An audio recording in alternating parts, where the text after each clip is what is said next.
The NFL season is here, and the Lockdown Defense Sports Network welcomes you to another NFL season. We are here to give you a front row seat to the pulse of the NFL. Join us every Tuesday night as we break down the latest news, dissect the hottest headlines, and fire off fearless predictions that might shape the future of the league. From the locker room drama to game-changing plays, we're just not watching football, we're living it. As the entire hit squad with young RG Robert Garcia, Coach Mike Dub, the real AG Alex Givens, and yours truly, Coach Defense, joins forces with the NFL Nation Live crew, Ref Guru, Violator, and the Saudi pirate himself, Captain Jack Rackham. So buckle up, because this isn't your average recap. This is the Lockdown Blitz, where the takes are bold, the insights are gritty, and the passion runs deep. Let's go.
To all my heavy hitters and lockdown defenders, welcome to the Lockdown Blitz. I'm your host, Coach Divas, alongside with me, the hit squad, young RG Robert Garcia, Coach Mike Dub, the real AG Alex Givens, and the NFL Nation Live crew, Violator, the man himself. Gentlemen, what's happening?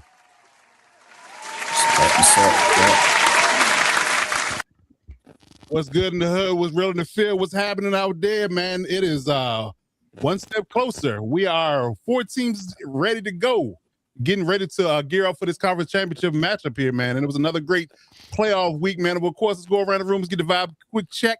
Young RG Robert Garcia, good brother, what's going on out there? Man, vibes are as high as they could be following a bounce from the postseason. Yes, indeed. Yes, indeed. If you haven't heard, Mike McDermott is now the offensive coordinator for the LA Chargers. So, yeah, we living good right now.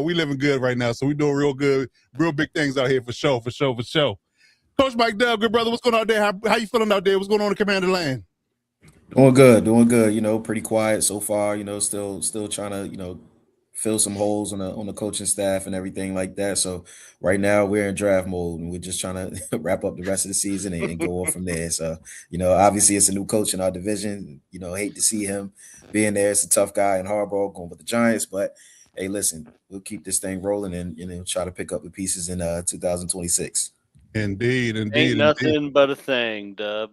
There it is. Indeed. The real AG Alex Givens, what's going on over there? How you feeling in the Chiefs Kingdom today? Hey, I'm feeling the same sentiments as Dub. We're in draft mode, slash down to get over the cap, and see what kind of additions we're making in the draft. But other than that, it's been a pretty sweet time to be a football fan. We've had 2 pretty pristine weekends of watching games across college and the NFL. So excited to see what this championship weekend has. Indeed. Violator, the man, the myth, of legend himself. Good sir, how you feeling out there? Feeling fantastic. Listen, congrats to you guys on nabbing McDaniel. I was hoping we could steal him for an OC, but hey, kudos to you guys, man, for nailing that down real quick. So, but I'm feeling good. We got a close-up look with our first pick, and I hope they don't screw that up. You're right. You talk about a weekend of championship football. That college game reminded me of a Super Bowl game. I mean, all out slugfest, heavyweight championship, all the celebrities in the house. Hey, it don't get no better than that, man. Yeah, down to the wire too. Down to the wire. They didn't wait. The sick touchdown run. That was like movie-esque. I'm like, damn. Yes. That was Friday Night Lights right there. Yeah, That's Mike Winchell, you know. This is where the college football playoffs being expanded really prevails when you get a 10 seed Miami make it to the bowl, make it to the Natty, a home game, quote unquote for them. Mm-hmm. I mean, they hit it out of the park. 7th-year QB at the helm. I couldn't help but watching it though. Just feel like Notre Dame should have been there though. That should have been Notre Dame. That's what I said. Listen, the funny thing, really, it's subjective, man, because Miami played like they were number one. Yeah, right? They did. They did. They definitely did. So yeah, it was a slugfest for sure, and we got our money's worth all weekend for sure. All weekend, they can't complain about practically anything that happened outside of that. Maybe that 49ers game was a little bit of a snooze fest, but that was one of those snoozes there. It did get an opening kickoff. That was sweet. That was as exciting as it got. Yeah, right. That was the crux. So that was like the climax of the whole night for that game. Yeah, they peaked in the first kickoff. There you go. Crazy. But yeah, man. So this weekend was not without controversy, man. So we're gonna get into our first segment of the pod. We're gonna get into some headlines. Hit Squad headlines. All right, so we're going to talk about this Denver Bills game because there's a lot of buzz going on around the NFL league, the social media platforms, the analysts. A lot of people got a lot to say about that controversial call that happened, and then we even got Ref Brewer to chime in on this over social media airways, and I'll give you his take on how things went down and what his overall synopsis was.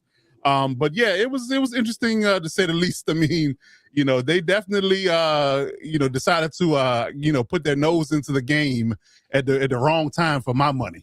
But that's the NFL ref sometimes, man. You just gotta take the ebbs and the flows with it. But it was a rough one. It was a rough one, and I'm going to show you some still images first of what transpired and what unraveled in the playoff officiating for the divisional round. There was a controversial interception / catch between Brandon Cooks and I want to say it was Nate McMillan. Yeah. So there was kind of a bang play where Cooks came down with the ball. Initially, it looks like they wrestled with it, then doing the ground, and McMillan came away with it, and they awarded him the football, which set the social media waves in a blaze for sure. So here's the stills images of it, from top to bottom. And I find it interesting in this particular situation for my money is because in practically every case pass, in baseball and NFL, they say the tie goes to the receiver. Yes. So if you can see in the first still, it appears that Brandon Cooks has the ball and the knee is down. Then McMillan falls on top of him. They got the simultaneous possession once he's on his back after his knee was down.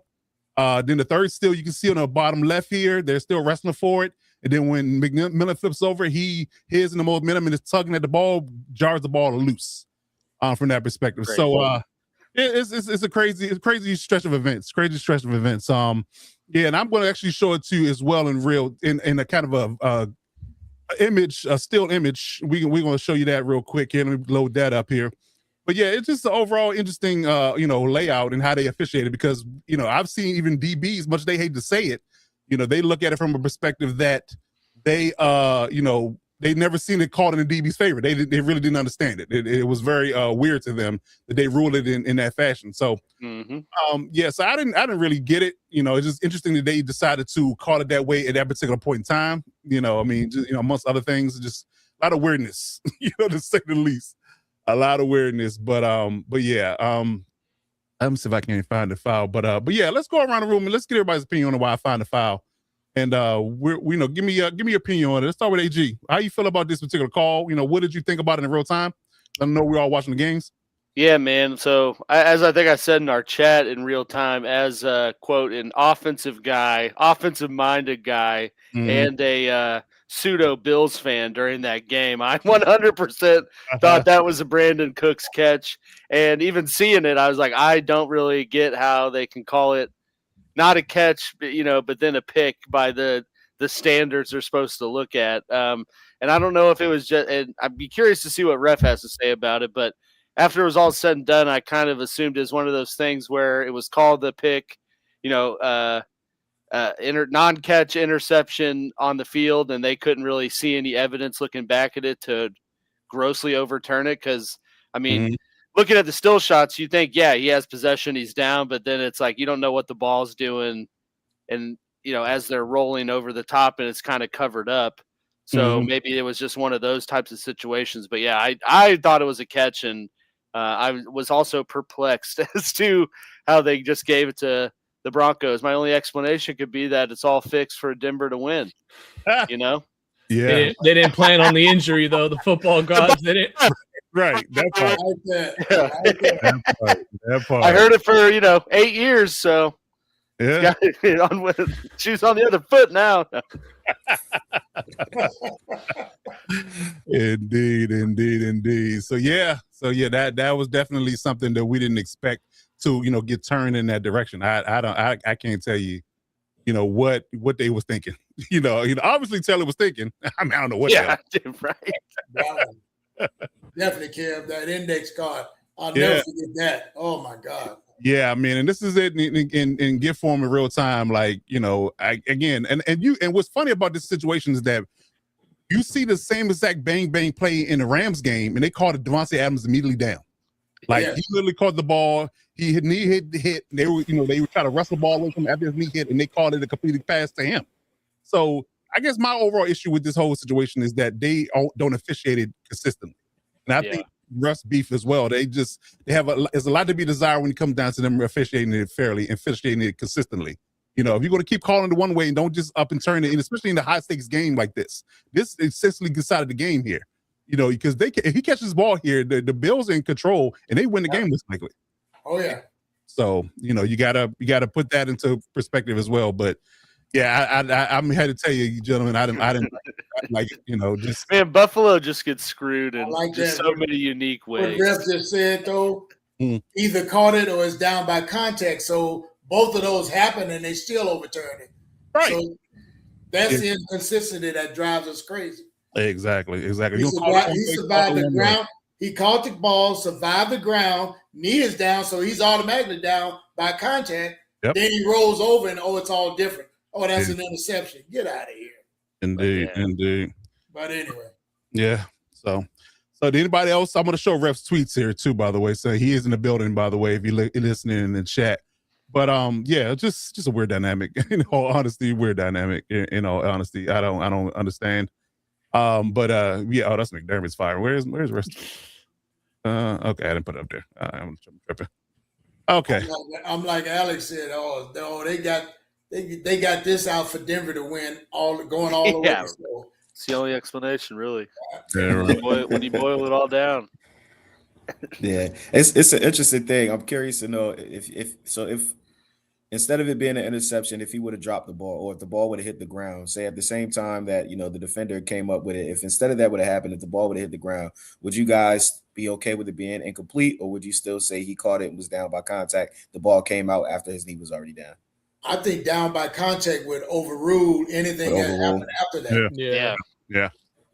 Okay. Because if you're making the argument that as soon as his knee is down, anything that happens subsequently after that, it's if the defender rips the ball out, or if he lets go of it, at that point he's already down. But the only thing I can see, and I'm not even trying to play devil's advocate here, I fully agree with you guys. I think this should have been a catch by Cooks down by contact.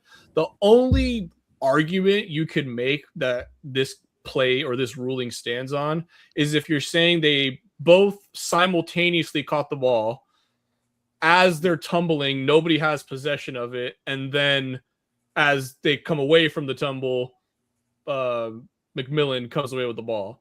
That is the only explanation for that, because any other explanation for that, it's Bill's ball down at the, what was it, like the 12 or whatever? Yeah, it was close. Definitely red zone. They're winning the game. Yeah, exactly. They're winning the game. Exactly. So you can see on the screen here, Ref had a few things to say. He said, first of all, to the network handle, he said a few things about the Buffalo-Denver game. The game was not called evenly. I mentioned that I didn't think the field judge should be officiating in the playoffs. he shouldn't have a job in the ASFL. I can tell you that. And the NFL has an issue with surviving the ground nonsense. That's part one. Yeah.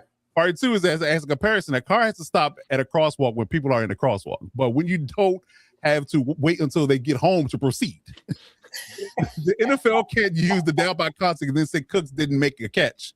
Go down with possession, and then Denver gets the ball, essentially. So, he definitely had an issue with how it was called on the field. And that was the only one, for, he have a long litany, CVS receipt-like litany of examples of them giving it to the offensive player. And this one particular one that decided a football game in the playoffs, decided who goes to the next round.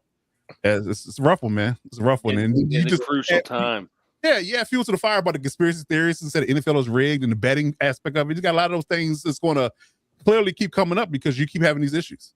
You keep seeing them too. So it's not like they keep coming up. They're there all the time. We're spotting them. And even the broadcasters mention that. They were like, usually that play goes to the offensive guy. Yeah, exactly. It's rough watch. Definitely a rough watch. Yeah, I wish reference here for this question. And I'll ask this again, in the future. But it might have been brought up already, but it's just weird to me that refereeing is not a full-time job. Well, it's a full-time job, but they have other careers and other things that they do. Right.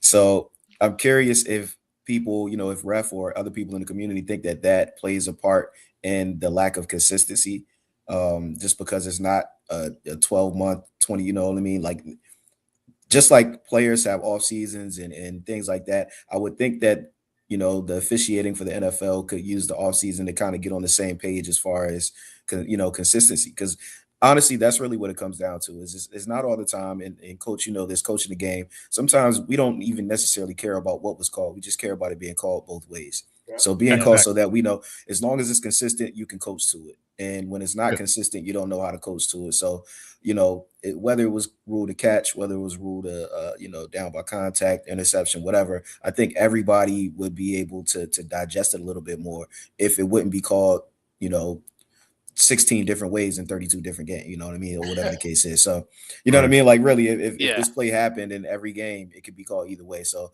I'm just curious. So So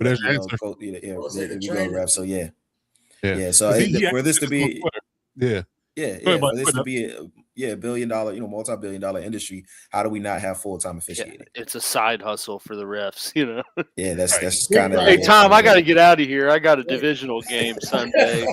Yeah, Yeah, right. From the just have that report to me by Monday, Bob. Yeah, will do. TPS report. Yeah. TPS report. What are you doing on the Peterson account? There you go. Right. Yeah, it's so awkward to me. So I'm wondering why that's the case, why it hasn't been changed, and if there any future for it to happen and going forward. But we'll see.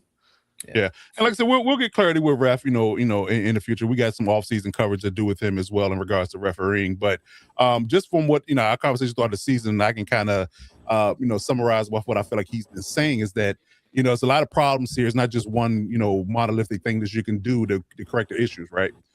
He talked most recently about the fact that the referees being selected in the playoffs aren't, their normal crews. They're selected from different areas, so they haven't worked together at all throughout the season, most likely. So that's a problem, in my opinion.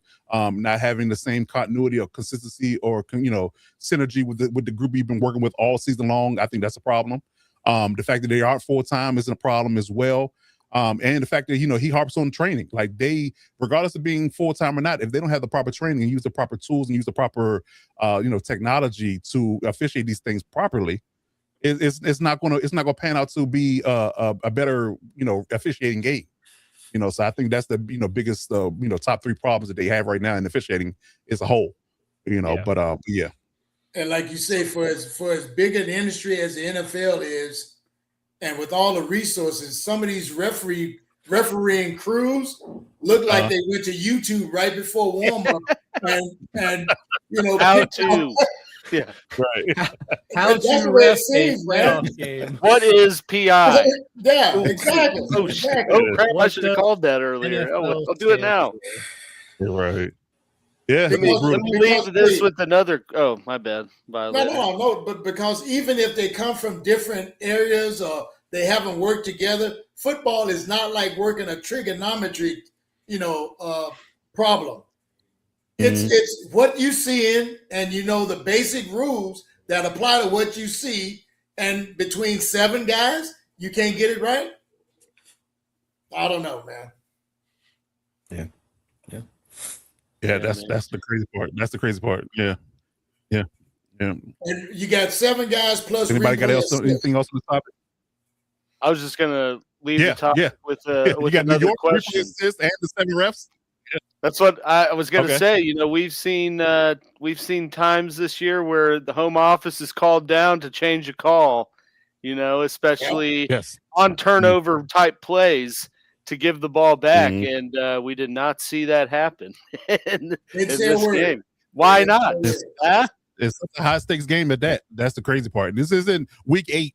This is the divisional round, win or go home. This is all the marbles in a pressure cooker game. It was a tight game. We literally decided, who can advance. It really put Denver back into it, allowed them to get the ball back. So, and I think the thing that was most upsetting too was it'd be one thing if the refs were calling the game tight all game long, but you're letting them play for 3.5 quarters, and then or let me take that back. Really. Yeah, I was gonna say you're letting them play like that for 4 quarters. Then you get to OT and you're like, well, we're gonna switch it up here. It's like, nah, man, you got to keep it consistent. If you're calling it tight early, keep it going the rest of the way. If you're letting them play early, let them play the whole game. What's with this switching up in the middle of the game? I'd be pissed if I'm a player too. I'm like looking at the refs like, hey, you're letting me push them around for 4 quarters, and now we get to OT when our money needs to be made, and now you want to call exactly.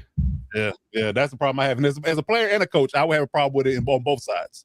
And I get it. Now we're going to talk about him next, but Sean McDermott had a right to be mad. Because they expedited the review. They didn't because all turnovers are reviewed clearly, so they had to be reviewed. Somebody reviewed it. So I'm going to say that the NFL at least kind of looked at it, but they didn't essentially look at it because we can see from the replays in the slow mo that we watched, it was way more nuanced than just outright just going what was called on the field. Right. So that's the problem in itself. So you quickly, brushed it off and reviewed it, just kind of brushed it and said, we're going to go with what was called on the field, trying to make it seem like you're right. You want to keep it going as far as you being right with the call. And then, the fact that you didn't, you didn't look deeper into it. And the players, like you said, we've been hand fighting, pushing, shoving, doing all this kind of thing. And I'm thinking the game's going one way and he's been officiated one way, and you completely pull the rug out from under me, in overtime of all places. It seems shady. I mean, if I'm Sean McDermott, I'm like, it seems shady. And I'm going to say it, especially why not, stand on it, because he's going to get fired anyway, obviously. So stand on it and say that this isn't right. And they definitely should.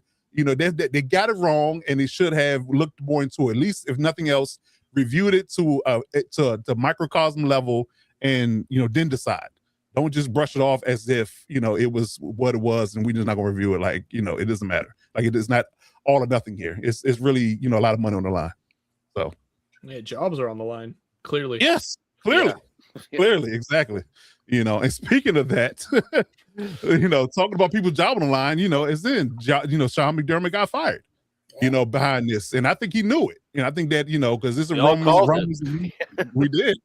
We did rumblings that he was going, if he didn't get it done this year, he was going to be out. And I think he knew that. And I think Josh and them knew that. And that's the reason why they were so upset about it after the fact. They just knew that things were going to be different, things were going to change. So, Josh Allen, obviously upset at the podium. Deion Dawkins, McDermott hot with the media. So they knew that, with it being so wide open, them being, have a clear path to the Super Bowl, and them feeling they got robbed, although they did, didn't do themselves with any favors with 5 turnovers. Exactly. It's a rough one. So, y'all tell me how y'all feel about this firing. Like I said, we definitely called it throughout the season that, if it did, land anywhere but the Super Bowl, it might be a changing of the guard, So give me your takes on this particular conversation, and, what do you think the next move is for them? Let's start with RG. Yeah, this is a rough one because this is similar to the Ravens and Harbaugh and Steelers and Tomlin. The Bills, up until Sean McDermott got there, and then a year later, Josh Allen, had just a history of misery in the postseason. Stemming back to those obviously 4 Super Bowls in a row, not winning a single one, nor would wide right. I don't even have to bring it all back up, but up until that point, like I said, it was a history of misery. McDermott comes around, breaks that 16-year playoff drought, and then he gets Allen. Rookie Allen is pretty raw. There's a lot of potential there, though, and you could see the potential there, absolutely. And now they go on this, insane playoff run, and here comes Allen winning an MVP last year. So many good things that went right for them and really turned this franchise around as far as how the NFL views them. That all being said, this move needed to happen. There was just too much rumbling, or under the surface. And when your offense isn't the reason and your head coach is a defensive-minded guy, I mean, it's like going back to, again, the Lamar and Harbaugh. Who are you going to pick? A 50, 60-something-year-old head coach or a 20-something-year-old MVP quarterback? It's a pretty easy decision at the end of the day. Yeah. Great point. Great point. So yeah, I definitely agree with that. Again, you keep running back doing the same thing, is the definition of insanity, right? Yep. So yeah, if they do I guess you can say they'll have any drop off or they improve from here, depending on who the coach is, it's gonna be telling for McDermott that he was just getting stale. In a sense, because again, him being defensive coordinator, defensive coach, defensive-minded head coach, his defense weren't, up to snuff in a lot of cases. No. They had some misgivings in that space too. So, injuries aside, they had some schematic problems there.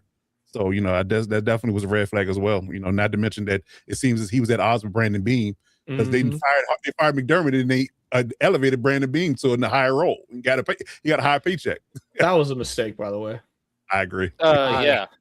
I agree. What I'm seeing reports too that he got fired because he criticized the roster and was like, basically said to Bean and the owner, like, this is not a Super Bowl roster, and they didn't like that. So yeah, probably decided from there, like, he's either going to make it or he's out.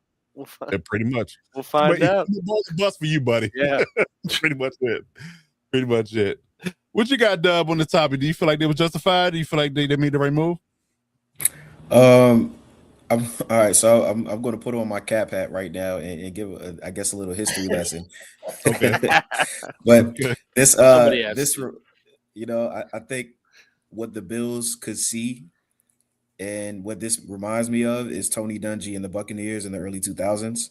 And where I think what settled it and what made them pull the trigger is because they probably have a candidate that they have there that they feel like could take this team to the next level, and which I would assume maybe Brian Daboll, local guy, obviously had history there.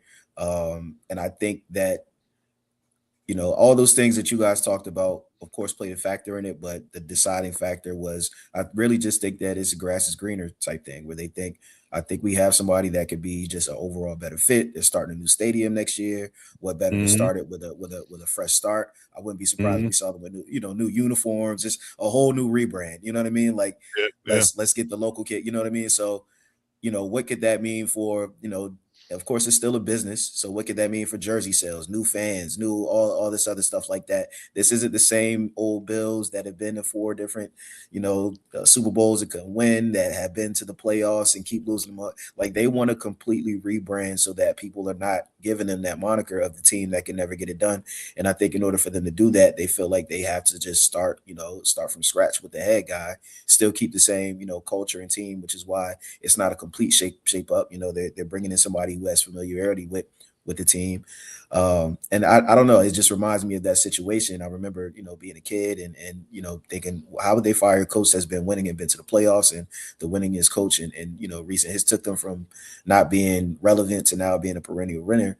And honestly, as you get older, you see things. I think they see a coach that they may love, and who knows, it might not be Daboll, but either way, I think that this is grass is greener type of thing, and I think they want a fresh start with the organization while they can, because they don't have to reshape the whole roster. They have their quarterback, they have their core.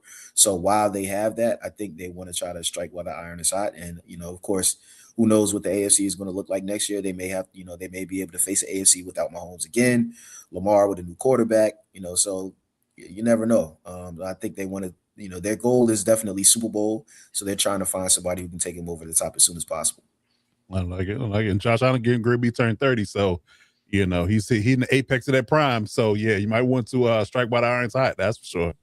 That's for sure. Yeah. Okay. Yeah, I called a day ball move too. So just put that back in the stratosphere. So we'll see. Now that Charles got Mike McDaniel, I would love for him to go to Buffalo and see what happens there, because Josh Allen absolutely loves Brian Daboll. He said it multiple times. So it'll be a good fit. We'll see if they pull the trigger though.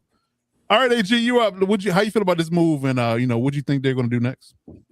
Yeah, man. Mike Dove actually took one of my talking points. Damn it, on the history lesson. But no, I mean, I agree with that. Like what RG said. It's certainly just seems odd when you look at it on paper, but it was a move that needed to happen just with how the team and how things were going year in and year out. And I think like the Dungy situation, move on to Gruden, or like, more recently, like Denver firing John Fox for Kubiak. Like they just needed that guy.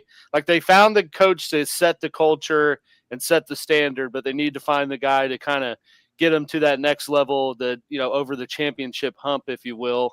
And that's why I mean, when I first saw the firing, I'm like, well, who's the plan? Like, I mean, as everyone says, like, don't move on from a routinely successful coach unless you have a pretty solid plan in place. And I'm like, at this time, I mean, the big market items like Harbaugh, the big names like that are kind of out of it. So I agree with the Daboll assessment from the fact that it's familiarity and someone who Josh Allen was very successful with, and is kind of the flip side of McDermott was the defensive minded guy. Like, let's go with an established offensive guy and see what kind of new flavor that brings. But yeah, I mean, their window is only getting smaller, so they have to do something while they're still in it before they're on the outside looking in. That's for sure. I'm even okay with the idea of elevating Joe Brady, because he's in line for a head coaching gig. They're interviewing for a head coaching gig, so why not keep him in house and keep him and Josh together and just elevate him to OC and head coach, and him finding a teaching OC that he can groom and find a defense coordinator and go back to work. We'll see what they do, but I mean, I like either one of those options. If they pull a trigger on either one, I think it's a pretty good move. Yeah, keep Joe Brady and hire Raheem Morris as your DC, and now you're cooking. Let's go. Let's go.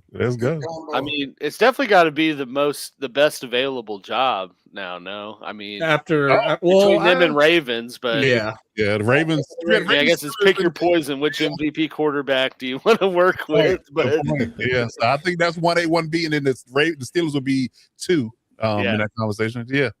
Okay. All right, Violator, how you feel about this conversation? Do you think they made the right move? And you got any sneaky guys that might think they will take the job if they don't go with the guys we mentioned? What I'm looking at, gentlemen, is an exorcism. Oh, yes. With all the talk about not having, Lamar, Mahomes, and Joe Burrow in the mix of that playoff championship and making that next step, and all the pressure from the fan base, because that's where I was hearing it from all season, from the fan base, that this guy ain't getting the job done, but they've been successful now, but that wasn't good enough. So be careful what you wish for. To me, it was an exorcism, and it's easier to move a coach than your all-star player. That ain't happening. Yeah. So he was just that head that had to roll. They'll figure it out. But they had to do something to like put a pacifier in the fan base mouth, so to speak. That's just the way I'm looking at it, man. But I hear you. And like I say, talk about Brian Daboll, who's been there, who has that relationship with Josh Allen, but that guy's been there, and you've got qualified guys. Joe Brady, I'm talking about. Just promote him. Now, this other guy that got promoted to VP president of football operations. Like, Yeah. what the hell was that? That's a title. That's giving him a raise that puts a pelt on the wall like we're doing something. But I was hearing that McDermott was on the hot seat way back early in the season from some Buffalo fans. And I'm like, but you guys have got a good team. I'm looking at our team in retrospect to theirs. What the hell are you guys complaining about? Only thing I saw in their armor that was weak was the defensive side of the ball. And maybe that was why he was on the hot seat, so to speak. But the whole talk about Josh not getting over the hump without the other three alphas in the room, you got an exorcism that took place. Yeah. So we'll see if that worked, if they got all those bad spirits out. We'll see come next season. I definitely agree. Coach is usually the first scapegoat, That's the process before you start running out of excuses. And it goes to the guy you paid the money to. Yeah. Not the head coach, though. That's, especially a successful guy. And I'm like, wow. I was kind of thinking, too, as I was talking about, which of the jobs is more attractive. It's like, I mean, how many times in league history have we seen two teams that are consistently in the playoffs and have MVP quarterbacks are in search of a new coach? Like, I feel like this is like uncharted waters. Yeah, you might be right. And I feel like all some ripples around the league. Trust me. I feel like all three of these head coach openings happened differently too. Like Ravens, it was he didn't want to keep, or they wanted him to get rid of his OC. He stuck to his guns, so they said sayonara. Tomlin, mutually or stepping away to pursue TV or whatever he wants to do. I feel like really in this case, this was a straight up firing, because Josh Allen has to carry a boatload of blame for this. 4 turnovers. You fumbled the ball 3 times, lost 2 of them. Yeah. I mean, you lost to a second-year quarterback. Now, I feel like nobody had this been Herbert, Mahomes, Lamar, any other of these superstar quarterbacks, Matt Stafford, any of these other big guys, if they're losing to a second-year quarterback, they are getting ridiculed to no end. That way too, exactly. Yeah, when they turn the ball over 4 times, hero ball, including a points. That was a 6-point fumble, taking yourself out of field goal range and giving the Broncos the ball in field goal range. That part. And that goes to David Tyree's question about Josh Allen and Lamar Jackson not being able to win big games. I mean, you got to wear that. I mean, they hammer, you and I both know, RG, they hammer Herbert for his playoff performances.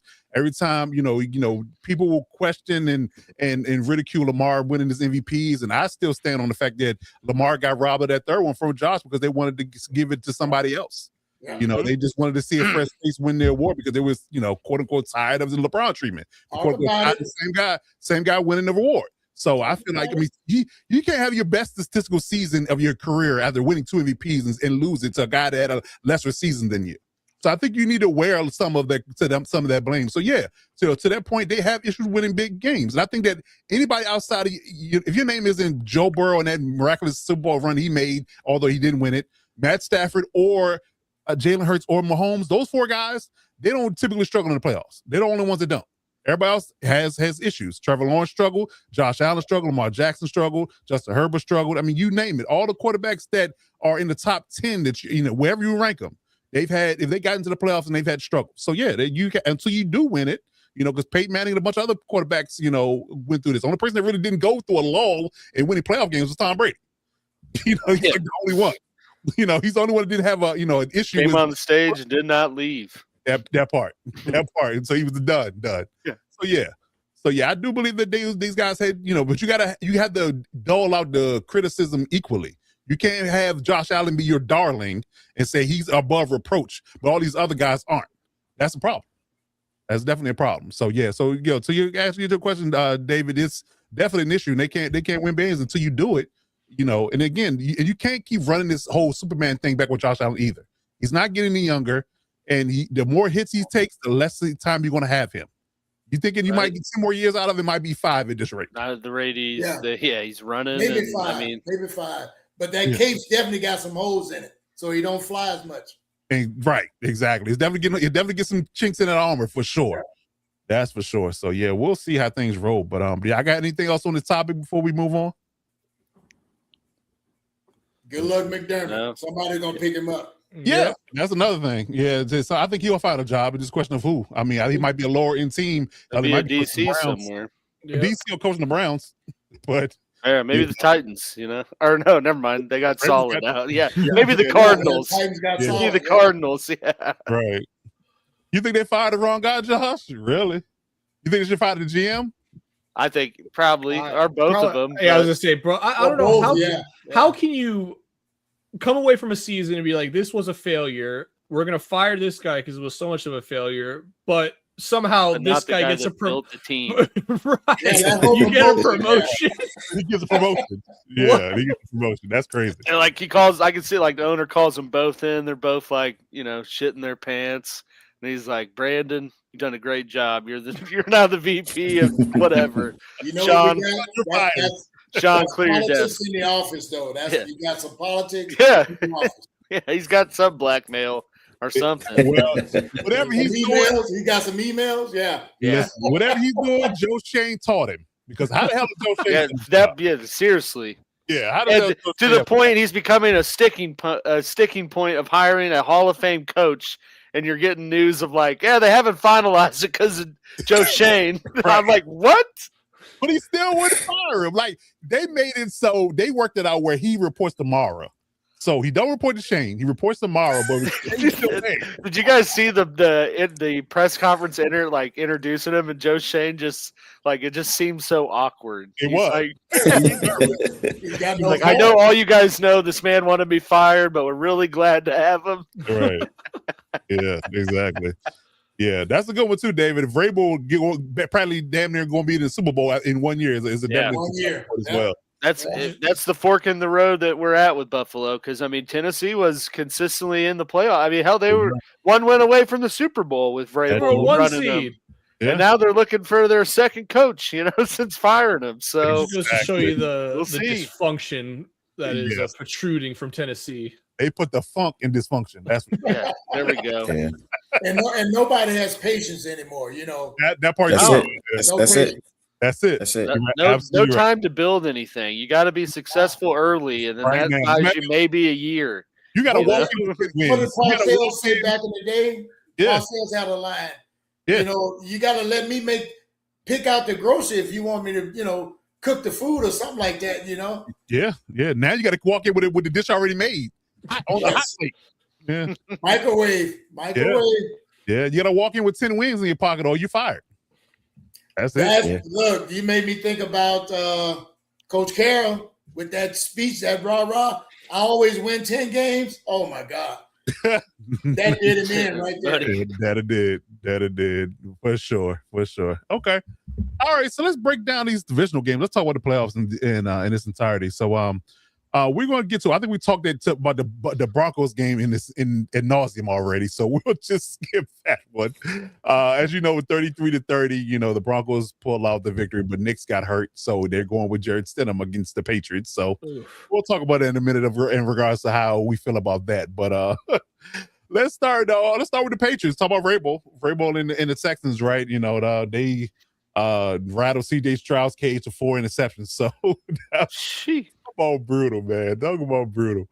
But yes, let's talk about the Texas game first and foremost. Let's lead off with that. RG, tell us about this game. What was your overall takeaway from it? We'll piggyback off what you're talking about. Yeah, I got 2 major takeaways from this one, and one of them's kind of obvious. One of them kind of was cemented in this game here, and they kind of go hand in hand. So the first one is CJ Stroud is absolutely trash in the playoffs. Yeah. Minus his. I don't even know if you got to put that caveat on it now. I was gonna say minus his first playoff game, because he legitimately did play well in that first wild card game. That's savage. Have you guys seen the meme of them it says CJ Stroud in the playoffs and it's Whoopi Goldberg? Have you seen that? Dude, that's so savage. Right. Did they put Russell Wilson's head on his body too? Did I see that? Yeah. They're doing him dirty, man. Russell Westbrook, Russell Wilson, one of them. Dude, Yeah, it's so bad, and I never want to hear anything about Herbert throwing 4 picks in a game. He didn't throw them in a half. All right, he might have spread them out throughout the entirety of a game.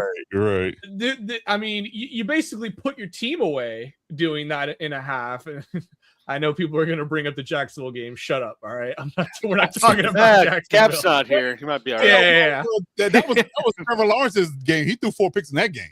No, I'm saying, but he threw because I'm saying you can't throw 4 picks in a half and expect to come back. But again, we're not going to talk about it. Again, I mean, it's just inexcusable. I mean, if the Texans get any semblance of offense, any, they are Super Bowl contenders and probably favorites. Yes, if we're being totally honest, I'm taking them over. I'm taking them over the Seahawks if they have a competent offense. I'm sorry.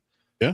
And my second takeaway is this Patriots defense is for real, and Mike Vrabel is a hell of a head coach. I respect. I listen. I wasn't, as Shaq would say, I'm sorry, Mike Vrabel, I wasn't familiar with your game. Facts. I gotta give respect where respect is due. He definitely has befuddled the last 2 opponents he's facing in the playoffs, and caps off to him. Because that kid with the respect meme, I gotta give respect where respect is due, because he definitely did it. And it's going to continue. I mean, I don't see him not rattling backup quarterback in Jarrett Stidham's realm, but we'll see. It definitely hurt. Not having Nico was definitely thing. But they had Nico last. I don't know if that would have helped. Yeah, they couldn't run the ball. Thrown 5 picks, right? Trying to force one. Right. Yes, indeed. So yeah, it's an interesting one, but yeah, the Patriots, and again, I kind of shitted on them with their schedule and how light it was and how they didn't face anybody. It didn't matter. Clearly, didn't matter. They definitely showed up, and whoever they facing, they come in and they play, their brand of football, and they're just going to do what they're told. Like, it's one of those things where they're so young, they don't know, any better. Yeah. They're just doing what Vrabel tell them, and it's working. That kind of thing. It's funny you say that, Coach. They don't know, and they just do what they learned. And that's one of the few teams where you have a new coach in, but they didn't have to reshape the wheel, because it's still the Patriot way. It is. You still got Josh McDaniels there. And you still got, Mike Vrabel there. So, and there's no telling. I'm sure they probably have other assistants and other people that are it's the Patriot way. So, as much as we wanted to say, or the dynasty ended and all that stuff like that, it's done. But I think that culture is still there. You know what I mean? And that new means trilogy of it. Right. That's it. The Skywalker saga. Right. Yeah. We were the prequels to the It sickens me. Yeah, it's the original. Episode 4 through 6. Yeah. So yeah. Okay. All right. So any other takeaways from this game anybody wants to add before we move on to the next? I'm going to piggyback what Robert just said about C.J. Stroud. And I watched him closely because that was my main concern going into this game. The kid gets rattled easily. He does. And you can see it. And if I'm sitting 3 feet across the line from him, you're looking in his eyes, and every now and then the camera he's like a deer in headlights, because he's seeing so much and he's almost in panic mode before the ball snapped. Mm-hmm. And New England went right after him, right off the gut. Just sort of like in the college game where they set the tone. It's going to be this kind of day. And he was already wrinkling up like a plastic in the oven, just wrinkling up. Yeah, wow. It's a good one. They didn't have a chance, man. Yeah, that's a good one. And I tell you one sneaky thing about, it's a little bit football nerdish take what I'm going to give, but C.J. Stroud is, although he is a mobile quarterback, he wants to be and loves to work from the pocket. And from a mechanics perspective, he has to and wants to be set when he throws. His all-platform throw, he does not like to do it. Yep. So the fact that he is being thrown off his spot by, consistent pass rush, and his O-line isn't doing many favors and being banged up and porous throughout the year was, clearly, messing with his confidence level. Because again, if I'm clean in a pocket and I can step and throw, my balls are accurate. Pause if needed. If I don't, my throws are off kilter. I throw interceptions. I throw incompletions. I'm inaccurate. So that's what C.J. Stroud needs to improve on, his off-platform throwing. Because in this league, the way pass rush works nowadays, interior and edge, you're going to get pressured. So you got to be able to, and the quarterbacks that make money in this league can throw off platform and can throw, balls that don't necessarily have to be feet set, arm straight, torque from the hip type of, vibe. So if he can't get that straight, he's going to continue to struggle because people are going to understand the book on him now that if I can get him off his spot, he's ineffective. Yeah. And I think they definitely knew that because you can see it, later in the game too, and they're trying to push the ball downfield and nothing was there, and he'd have to throw it check down, and he wasn't set, and it'd be like a wild. I mean, I couldn't tell you how many times we saw him throw it just high, just a little too high, or just a little too left, and not get the completion. But I think at some degree too, you have to call this, malpractice for the Texans staff because I mean they had an All-Pro left tackle in the building, and then clearly had what? This was Stroud. Is this his third year, fourth year? Third year. So they had 2 years of work to see what type of quarterback he is, and they've seen what he does and decide, let's make our O-line worse and just draft a bunch of fast receivers and see what happens. 7-on-7 right there. Right. With a platform throwing QB, you don't have a mobile throwing QB. You have a platform throwing QB, and you're gonna diminish his O-line. That makes a lot of sense. I think David Mills would have performed a little bit better under that pressure. You might be right. I wondered that watching the game. I mean, somebody said it. I think the commentator said it. Say, if he keeps up this, performance, they might think about going with Davis Mills. Just try to keep him in the game. Because he did win us some games when Stroud was hurt. Quick question to y'all: would y'all have started Mills at halftime? I don't know. It's a lot of politics in that. It's a lot of politics. Playoffs. That's making a statement, man. You do that in the divisional game, you're moving on that offseason. And then also, like, if you win that game, you can't go back. Because then it's like, well, what do we do? I think you got to live or die with CJ because he's your franchise guy, quote unquote. So you got to dance with the girl. That's probably why they didn't do it. Because it's like, man, if we do, it's not week 7. On the road, I can't say, oh, he's a little banged up. Like, I mean, everyone's gonna know. CJ's gonna know. Like, you bench me in the playoffs. I feel like that's biting your nose to spite your face. Though it's like we're gonna go down with the ship. Even though saying it's right. That's tell it like it is, right? Yeah, I agree. It is, but again, it's a confidence level thing. It's a personality thing. If you bench, this isn't Bryce Young benching him in the season. This is the playoffs, high stakes, win or go home. If Davis Mills goes out there and balls, you have to clearly start him in the next game. You have to. I want to see the universe where Davis Mills goes out there and turns that game and around. Wins it. Yeah, I know, right? Multiverse type shit. Yeah. Well, after CJ performance, don't you think David Mills is thinking that in the back of his mind? I can beat this guy out. That's what he went home, told his kids at dinner. Right. Just put me in.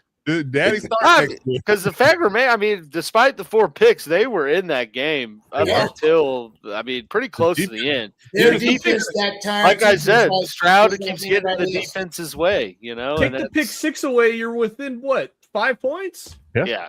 So it's rough. Again, there's a lot of politics. I mean, you took him second overall. You got to ride with him. Back in the guy you took in the 4th, 5th round, you can't do it. Not in the playoffs. You do it in the regular season. Not the playoffs. Bryce Young had a better season, right? Under that contract that he's in. Yeah, he got a 5th-year option too because he's a first-round pick. So he got this year and next year potentially. Gotcha. Okay. Yeah. Bryce Young had a better playoff run, and he only played 1 game. Oh my god. I did see hella tweets after the game of like, well, at least the Panthers figured out they were right. I'm like, damn. That's crazy how the world turns, man. Just 2 years ago, they fired Frank Reich just because of how good CJ Stroud was looking, and literally. That's crazy. That's crazy. Okay. All right. So, any other final takeaways from this game before we move on to the next? Patriots, I hope you enjoy playing against those trash O-lines because this next one you're going up against is anything but trash. That's for sure. They're definitely going to give you them all that and then some, for sure. All right, so let's talk about the Bears and the Rams. Actually, let's get the nonsense out the way, Dub. Let's talk. Okay, Come Let's on. get it out the way real quick, and then we'll talk about the Rams and Bears at the end. Yeah, I mean, you said it. I mean, it was one of the snoozers. And I mean, there's a few things you could point to that kind of led to this thing getting out of hand. Obviously, the opening kickoff, going against this team in that stadium to give them that momentum. You're already, now they got the 12th man going crazy. You start out the game, down 7 before you even hit the field. It's Right. it's just a bad situation to be in. Then the 49ers get the ball on their first possession, and they go for it on the 4th down, and they call this like an option, a triple option with use check or something like that. Like it's just they're just trying to get too cute. You know what I mean? And now Right. you get turn over the ball on downs. So it was just a few different things that led to that. Then also they go in, they got a big turnover.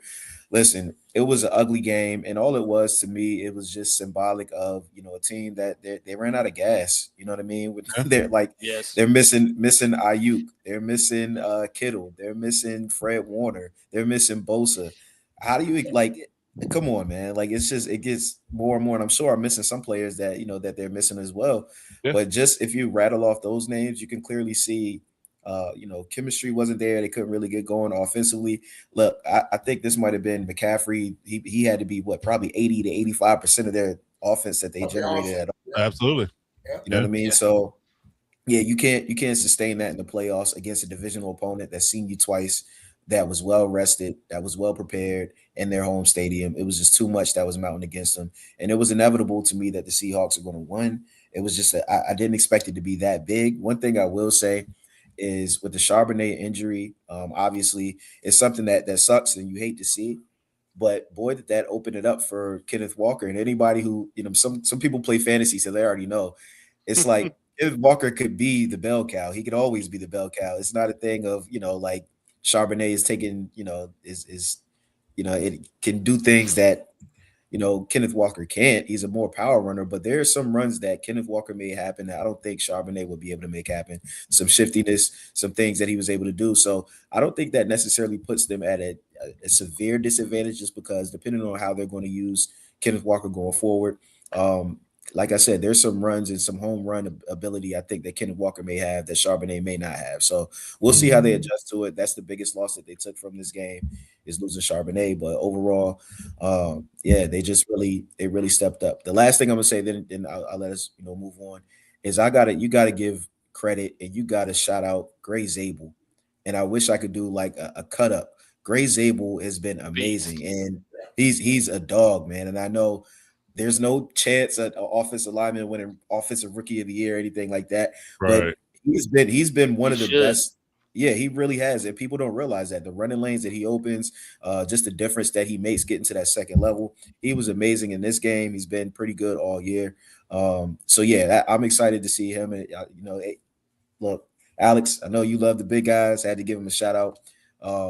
But yeah, it's just fun to see. So I'm looking forward to seeing them in that D line them in their O line against the D line of the Rams. So yeah. Oh yeah, it's gonna be a good one. Paint scraping right there. That's what's coming. Yeah. Talking about Zabel, I think he made the all rookie team for this year. He was one of the guards. From North Dakota State too, man. North Dakota State. How about that? Powerhouse program if you follow FCS. Yeah, But, definitely. I mean, I think they win a natty like every year, or at least they're in there. So definitely running. So yeah, definitely. I had to give him a shout out. I know he doesn't, offensive linemen don't get a lot of love, especially interior offensive linemen, but definitely got to give a shout out to Gray Zabel. He's definitely a star. Yep. He sure protector of the year. It's crazy that the Seahawks have only had to play their divisional opponents in the playoffs. I just kind of realized that. Yeah. And they played the 49ers the last game of the regular season, so they just got to sit around and play divisional games the last few months. That's wild, man. It's wild. They know each other so well. Oh yeah. So there's a small margin of error either way. Man. But in this one, they just, like you say, they were the Niners had the MASH group out there. These guys were rested, healthy, and they brought the heat once. The MASH group. They did. They were depleted, man, and it just showed once that D got going, and that, like say, the 12s got revved up in there, it was game over right there. Yeah. Yep. Yeah. And David, a quick fun fact about this: Jarrett Stidham was actually supposed to be the heir apparent of Tom Brady. Yeah. What? Clearly, you see how that worked out. They drafted Jarrett Stidham to replace Brady. Didn't he go to Vegas to be with McDaniel? Yeah, he was there with us. Yeah, he did. Yeah, McDaniel took him with him, and then he ended up with Sean Payton. Yeah, we're gonna get to that, but I got a feeling that Jarrett Stidham is going to surprise a few people. I'm not saying they're going to win, but I think they're going to have a really button-up game plan for him to be successful in this game, especially with that defense. So yeah, the Patriots did not sleep. Manage the game. Just don't lose it. Just don't lose. Don't CJ Stroud it. Don't CJ Stroud it. Well, they got the O-line to protect him. So I mean, hey, you give any quarterback that's in the NFL, getting to the NFL is one of the toughest things to do. You give a quarterback that's in the NFL time. Any quarterback will pick you apart if they have time. Agreed. Okay. All right, so we'll move past the butt whooping of the weekend, but let's talk about a snoozer. That was a snoozer. I will say though, shout out Rashid Shaheed. That has to be the key move at the deadline because I mean he has been a game changer, especially later in the year. I mean, what does he return like 3 or 4 kicks in like the last? 5 weeks of games. Like he's been on a good tear. He's been the only one to return a punt and a kick this year in the whole entire league. That's crazy. And everybody's looking for one of those. Absolutely. I mean, hey, didn't do anything else in the game. He didn't need to. He won the game himself. Yeah. His touchdown was the winning score. He is modern day Devin Hester. Yeah. Yes. Yeah. There you go. You remember what he did in the What's that joystick guy too? What's that joystick guy? Dante Hall, man, the X Factor. Come on. That's it. Okay. Come on. Good stuff. All right. Josh Cribbs. Still got nightmares. Josh Cribbs. Yeah.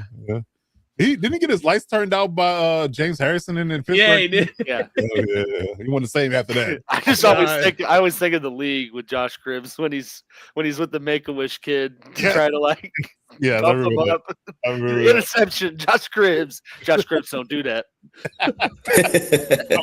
Third person. Yeah, that's good stuff. That's good stuff. Oh, man.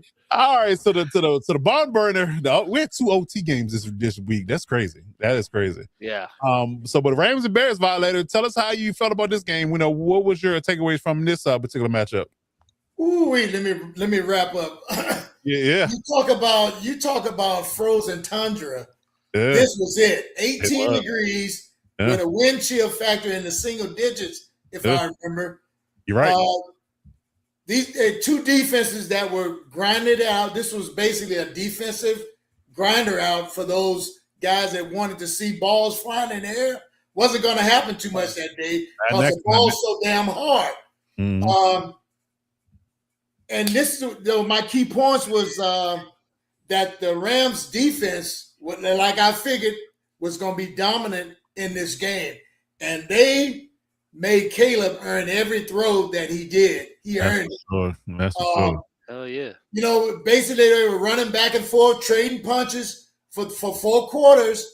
And, Caleb does his 50-yard off the back foot, like we were talking about, wasn't on platform, off his back foot, 50-yard burner right in the corner, to his receiver to tie the game.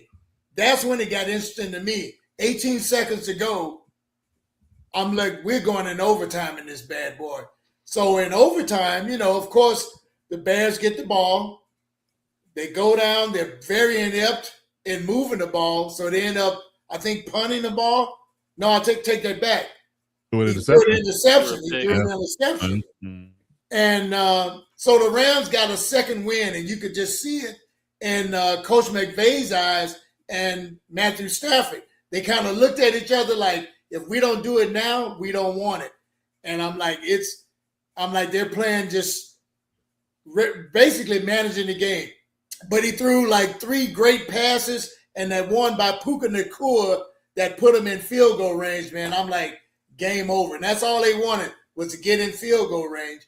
And what's this guy? Mevis? Yeah. Take your kicker, baby. Brother. Baby.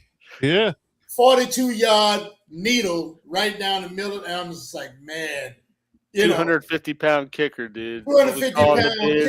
Well, we had one too now. So you had a much better one. I will give you that. Yeah, Jano was no little guy. Trust me, he looked like a D tackle to me. But he did. Hey, if that was his skill set, that was his skill set. So, but basically, it was a heavyweight fight, and like I say, the team that made the mistake at the end, it cost them. That interception sealed the game right there. Like I say, so when the Rams got the ball back, they didn't care about how much time was on the clock. Stafford just methodically moved them down the field. Simple little plays, but all they were trying to do was get in field goal range. Once they got in that guy's range, hey, bring him out, and he did his thing, man. But brutal ending for Caleb, like say a Cinderella story, but his glass slippers turned into a pumpkin. And like I said, they got to look forward to next season.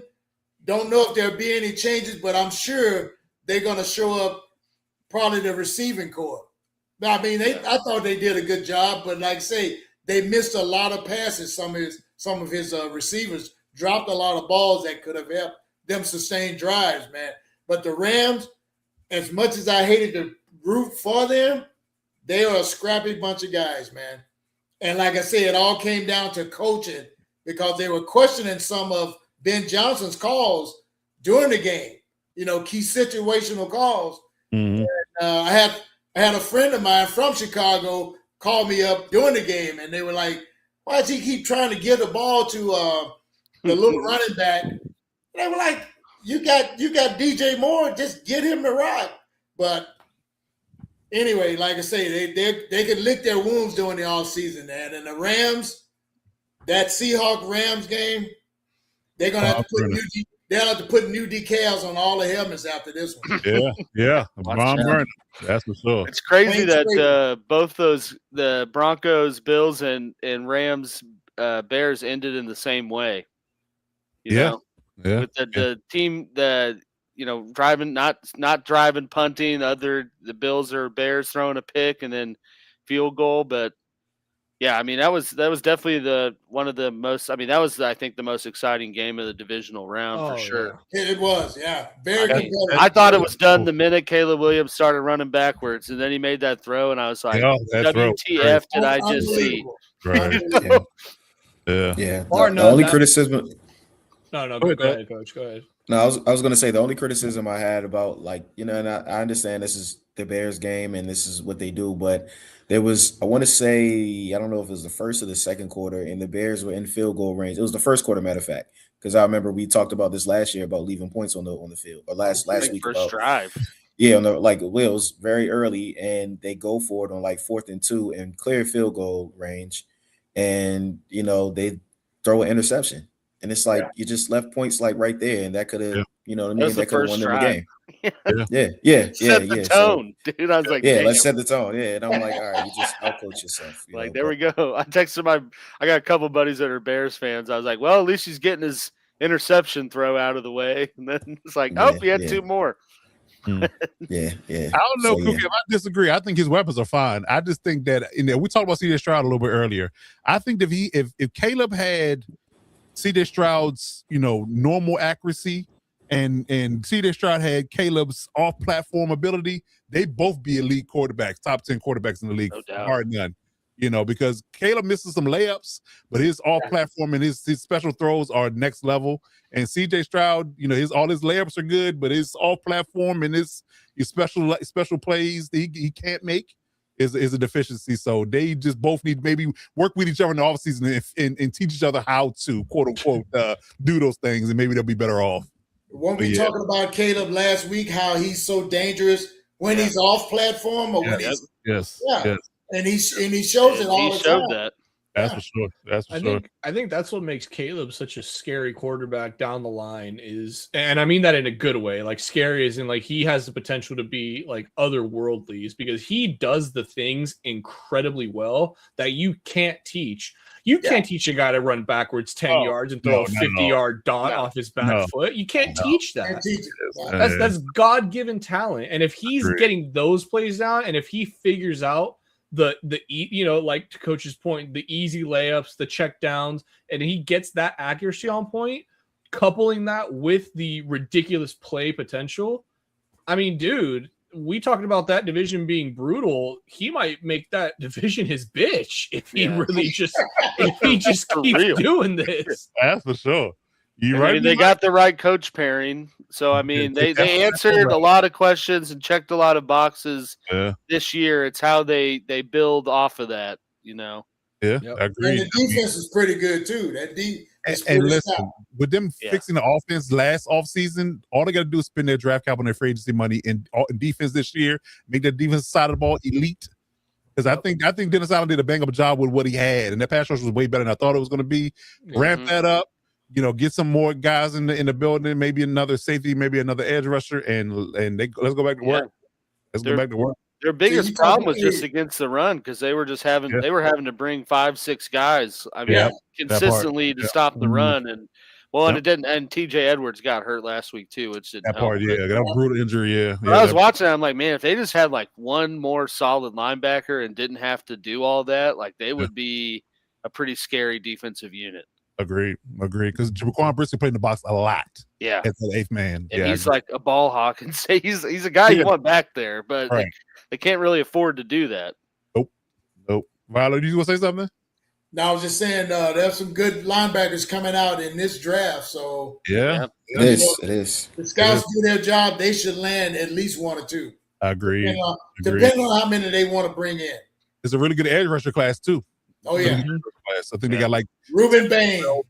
Yeah, we ain't gonna last that long. That's He's going top 10. I would hope not make it past 9. I don't think he'll make it past 5. Yeah. I don't think he would make it to 9, but I would hope for God he doesn't go further than that. There you go. Yeah. Okay. All right. Good stuff. All right. So let's talk about the teams that unfortunately lost. So we do a segment each and every playoff round in regards to who to teams that lost and what they're going to do to improve. So in the segment we like to call where do they go from here? So we got the Bills on the docket, we got the Texans on the docket now, we got the Bears, and we got the 49ers on the docket in regards to who's eliminated now and starting to plan for 2026 season. So let's start with the Bears since we just talked about them, Dub. What do you think they need to do? Because we kind of highlighted a little bit here, in recapping the game. So what do you think their priorities? What do they need to do to improve and get back to where they were or improve further down the line in 2026? Yeah, I think you hit the nail on the head. Really, it seems like they got things figured out on offense. They really got the formula down last year where they built up that offensive line in the offseason. I think they can redo that whole thing and maybe tighten up that defense front seven.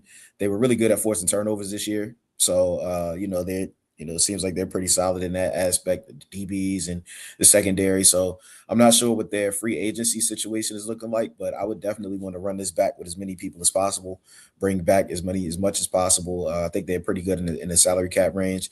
They are really set up for the future. When you think about all the young talent that they have, especially, like I said, on the offensive side of the ball.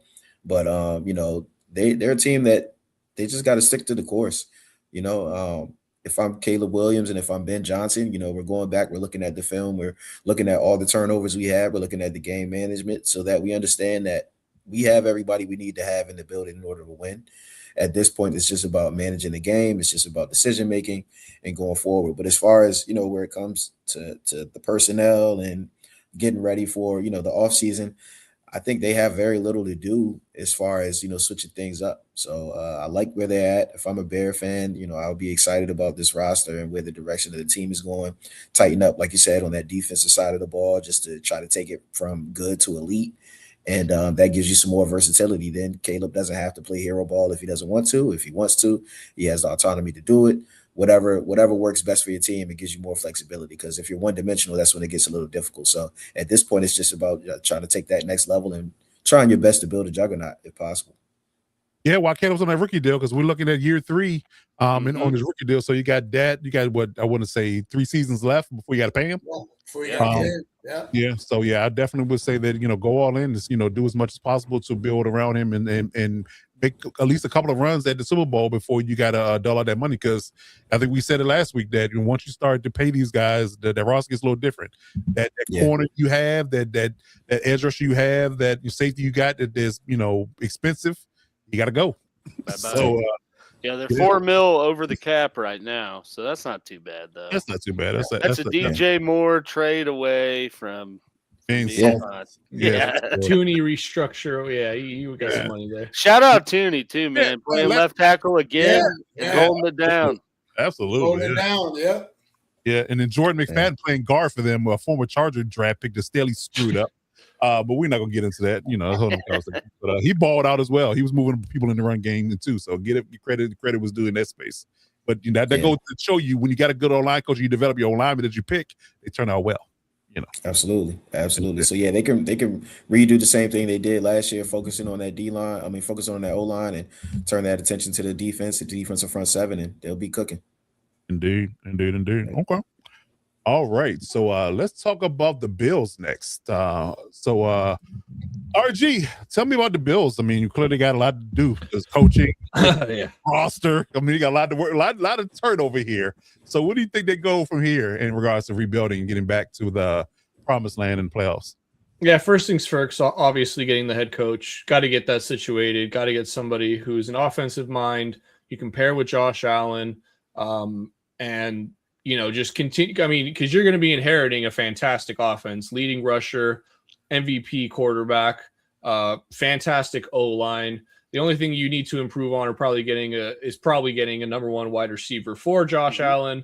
And there probably will be some guys available either through free agency, if you want to go through the draft, although I think they probably want to go the free agency route because you want an established veteran wide receiver one for Josh Allen because you already have a lot of young guys kind of playing the roles beneath them. They have an excellent tight end room with Dalton Kincaid and Dawson Knox. So everything is good there. Just, I need that one wide receiver one to really cement the offense and kind of lock them in for next year. And then the defense, man, it is brutal to say the least. Got to get some, I want to say some edge rushing presence, but cool Kev with shots to the Bills. I want to say you want to go with the edge rushing position just because it is the most important defensive position. And I know Mike Dubb has, we've kind of had a discussion about this, whether you'd prefer an edge rushing D lineman or a ball hawking kind of versatile safety. I just think that they could benefit more for some more pass rush. They were 32nd in the league in rush defense this year, which means those guys up front were getting beat right off a jump. So they need to kind of bolster that side of the ball a little bit more and really just the defenses as a whole, get a couple of linebackers. I think a couple of pieces are going to be let go. I think Matt Milano is a piece that probably should get let go. Just unable to stay healthy. And I mean, when he's on the field, he's fantastic, but it's a big if whether he's going to be on the field or not. So just a couple of guys that they've been holding on to for far too long. I think it's time to, move on. And with the new regime, you'll definitely see a bit of a turnover with this roster. But as long as you got that quarterback, James Cook is no slouch whatsoever. I think this team will be just fine. But, hey, you got your work cut out for you now because it ain't no more cakewalk in this division. No. Not at all. I'm not sure what Jeff Hafley and Aaron Glenn are going to do, but the Patriots are definitely They'll have something to say about it. Yeah. They definitely will. That's another problem. It could have been a line to saying that they let I think we said this, a couple of shows ago, that they let the Patriots usurp them in their run of dominance of the division quickly. Like it was not a it was overnight process for sure. They got into one free agency period with a bunch of money. You spent all that money in free agency, about $200 million worth, and built that defense and smashed the draft. And guess what? They're in the conference title game. So that's another one. That's another one. Okay. All right, Violet, let's talk about the Texans. What do you think they need to do outside of, giving CJ Stroud some courage, like the Tin Man and like the County Line and Wizard of Oz. Outside of that, what do you think they need to do to improve their stock in 2026? Well, ain't no yellow brick road. So look, here's how it is. He's going to either put some in layaway or Hopefully he can grow a pair because the game ain't going to change. The film is out on him. They know he's skittish. Yeah. So any good defensive coach is going to attack him right through the A and B gap if you can. Get him off his spot. He's a mobile quarterback, but his accuracy is a little bit questionable when he's running. He's not really a running. He's mobile, but he's not a runner. He can run. He don't want to run. Yeah, he's not a threat in that aspect. I think they need to really get a couple of good running backs there too. They had a couple of big name guys there. I'm trying to think of the one that came from Cincinnati, Mixon. Yeah, he was hurt all year. Yeah. He can't stay healthy. And, and like I said, we know being healthy is part of it, but when you're getting paid the big bucks and you can't stay on the field, they're going to find your replacement real quick. So I think he's probably out after this season. I say they go and get some nice running backs, and he's got great receivers. He's got some good receivers. Let me retread. He's got some good receivers. And the O-line is still kind of a patchwork too, because they've been kind of juggling guys in and out of there too, especially that last game. So work on the O-line. The defense is set. Just keep them off the field so they can bring that A game every time they come on the field. Yeah. I mean, that sounds like old football talk, but the more rested they are when they come out there, they can wreak havoc. So I just get some running backs and work on the O-line and get him a pair of cojones, and I think they'll be okay. Right.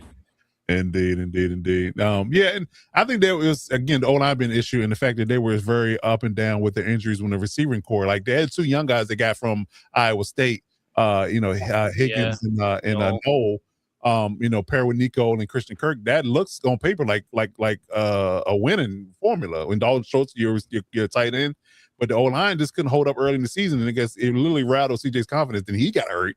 Nico with a concussion, CJ got hurt. Davis Mills had to come in, to keep the ship running and all that good jazz. So it was a very uncharacteristic, season for them. So yeah, I think they definitely need to get back to basics. They don't need to change much, but they definitely need to improve that O-line for sure to give CJ Stroud time, because they got to know at this point what type of thrower he is, and if you can't support him in that manner, he's not going to be effective. Right. Exactly. Yeah, and I'll give credit to AG for this, point too. Do you really, want to consider, paying him early, because he's up for an extension now, although you got 2 years left on his deal. I think it might be a proven year for him in year 4. I could see that coming too, because either you prove it this upcoming season, or Mills will be the guy going forward. Yeah, or someone else. Somebody else. Yeah, but Mills is right on his butt cheek right now. Like, hey, you screw up again, I'm the guy. So it just might. Well, they got to decide this offseason to take his 5th year option or not, right? I think so. Yeah, I bet they take it. I mean, I'm sure they do. I don't know why you wouldn't, and say you got 2 years. 2 year runaway. Yep. I mean, that's the best way to keep the defense intact. They don't need to do much with that. No, leave them alone. They're good. Leave them alone. Why he's on a rookie deal? Keep that defense intact and let him keep hunting. I mean, that's for sure. Okay. All right, so let's talk about the 49ers, AG. Tell me what they need to do outside of staying healthy. Yeah. They got, honestly, looking at it, I mean, that's certainly a big part of it, taking the conspiracy of the electromagnetic field or whatever the hell it is that they practice right by aside. They got a lot of questions, in my opinion, for 2026. I think someone had just commented earlier. I mean, they lost another coordinator, or re-lost a coordinator, I guess I should say, to Robert Saleh, who, I mean, did turn their defense around. And I would argue, but for him being there, I don't know that they have this type of season that they had, because I agree. They were very, very banged up on the defensive. I mean, across the board, but especially on the defensive side of the ball, and still looked pretty solid. I mean, hell, we're in a position to have the number 1 seed. I don't know many other coaches that could turn that type of chicken stuff into chicken salad. You know what I mean? There you go. But I mean, yeah. So you got, who are they going to bring in to kind of keep the core together and get that same type of success? What kind of durability are they going to have out of Christian McCaffrey after the year of usage that he just had? what's going to happen with Trent Williams, who's a pending free agent and is been linked to retirement for 3+ years now. So I mean, a lot of questions there. On top, they got a lot of key contributors that are free agents. You look at like Jawan. I mean, basically all their receivers outside of Ayuk, who they voided all his guaranteed money. So I don't know that I'd call that a good pairing right now. But essentially all their receivers, a lot of 2/3 of their starting O-line, some big time D linemen up front. And both their punter and kicker. So I mean, they got a lot of question marks there. They got cap space, so they're good there. But I think the big ticket items is they got to address wide receiver. What are they doing for the future? I think they probably move Ayuk and try to leverage that into some early draft capital to get a bona fide long-term replacement for Brock Purdy to build with, because I mean they're kind of aging out that first core. And now they got to get that new core to go around Purdy because they did pay him. You got Kittle, who's injured and old. Everyone else. So they got to address that. I think they got to address their secondary earlier in the draft or maybe in free agency, but definitely got to do that, as well as just solidifying their O-line. Like I noted, Trent Williams, don't know what's going to happen with him. I bet he probably comes back for one more year because he still plays pretty damn good. So, I mean, can't really deny that he strikes me as the type of guy that just Joe Thomas, started all those games and then just tore his tricep and was like, I'm good. Yeah, right. Give me the surgery. I'm out. Enough all pros. Yeah. But I mean, so you got Trent on an expiring contract. Left guard's a free agent. Their right guard was banged up all year, so they got 3 out of 5 linemen that they got to figure out. So a lot of things to do, but those are kind of my big ticket items for them moving forward. Yeah, sound like a lot of work for sure for that front office. Sound like a lot of work. I mean, they drafted a lot of guys. I think old linemen are going to be a premium around the league this time. Yup. They're going to be the most seeked out commodity. Yeah, there's going to be a lot of money dealt out for O-line, as you can see. All these people being hampered or had their seasons in because of bad O-line, Chargers included. You have to spend some money. Yeah, you have to spend some money to O-line this year. Either draft them well or sign them well, and because you have to fix that ASAP. Both. Yes. Both. Yes. And most teams are looking for free, veterans who are already seasoned. Established. So they're going to overpay. They're going to overpay for them. And teams are looking at what the Patriots and the Bears did, and they completely overhauled their offensive line, spent a boatload of money in the offseason, and one team's in the Final Four. One team was a field goal in overtime away from being in the Final Four. There you go. So clearly it works. Yeah, clearly it works. They got $30 million cap space already, so I mean they got room to work with. And I like to believe they're going to trade Ayuk with that void of guarantees. I got a feeling they can trade Ayuk. Trade cut, he's gone. There ain't no way. Although looking at the free agent tackles, there are not too many good names to write home. The only one was Charles Cross, and Seattle was like, nope, you ain't even going to make it. That's not the Smith guy from the Colts. I think he's a free agent. I think John Smith or Joe Smith. Braden Smith. There you go. There you go. Okay. He's going to be a lot of tackle that I've seen. That's it. Yeah, that's. I mean, literally, looking at this, I'm like, ooh. It's going to be a lot of interior linemen, centers, guards. Paid. Yeah, for sure. Indeed. Okay. Guards finna come up. Yeah, indeed. Okay. Interesting enough, I'd actually like to see. Well, if I was Houston, I would try to make a call to Trent. He's a Texas guy. You just get him for a year or two. Just obviously not the long-term answer, but they got a team that can win right now. So I make a call to Trent if I'm Houston. Why not? Houston needs to do everything to keep the defense intact and ensure that C.J. Stroud doesn't get in their way. They need to follow the Seattle Seahawks model. Yep. I like it. Okay. All right. Good stuff. All right. So let's move on down the line and let's talk about our rolling segment called Do You Believe? So I got some questions for the panel here. Some first reaction questions. They do not know the answers or the questions to these answers to these questions beforehand. So I did no homework being done. We get first reactions from them. So it should be a good one, as always. So I got a good one here. Let's start with Dub. So, do you believe that Kevin Stefanski was the right hire for the Falcons? Yeah, he's one of the few that I believe could be the right hire for him. Don't forget, obviously, when he had that, a decent roster, that they were pretty good in Cleveland. He had them on the brink of, looking like they finally may have found a guy. I think he can coach. I really do. And they were just missing the roster. I think that's the opposite of what he has in Atlanta. I think he has the roster. He has the guys in the building. Aside from the quarterback situation, which they're going to have to figure out, with Penix being injured, and then also, it's still hard to get used to saying his name right. But with that, Cap went on. Glad Cap went on. yeah, I know. Gotta get back.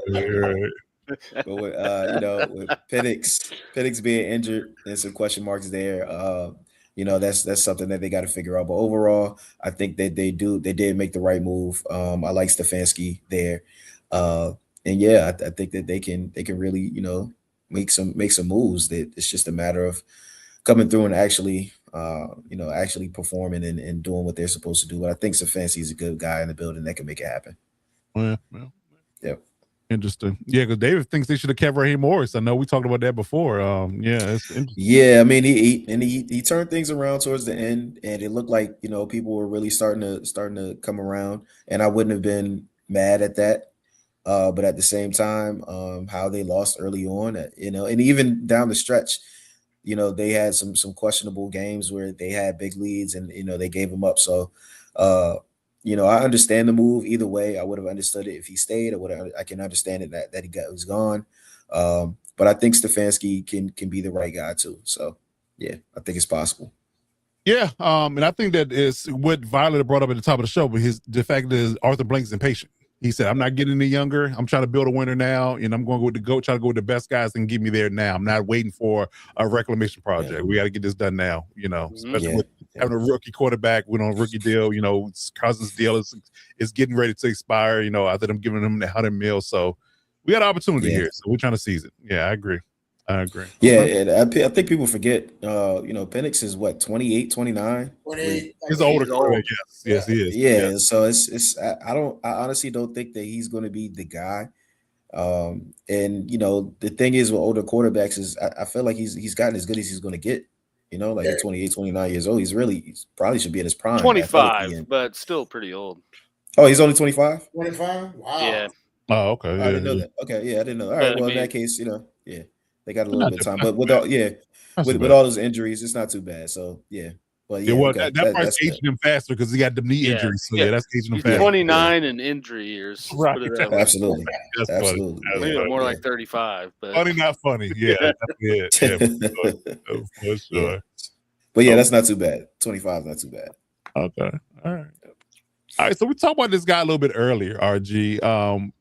So it is a burning question. It's something that needs to be asked based upon how they performed in the playoffs. So the Texans, do you think they need a reset? Do you believe that the Texans need a reset at quarterback?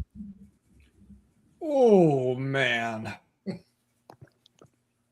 That's rough. And I was the one that was saying he should have been benched at halftime. I know. That's why I was perfect. Yeah. That's why I was perfect. Come on with it. Nah, you can't reset yet. You can't. Not with the success that they've had. I read the stat earlier as well that CJ Stroud and Josh Allen are the only two quarterbacks to have made and won a playoff game in the last 3 years. So, I mean, they're doing something right. I get it. That defense is otherworldly. Mm-hmm. But I just think we've seen Stroud with just a little bit of protection. So let's get him some comparable protection and more than you've given him ever in his career.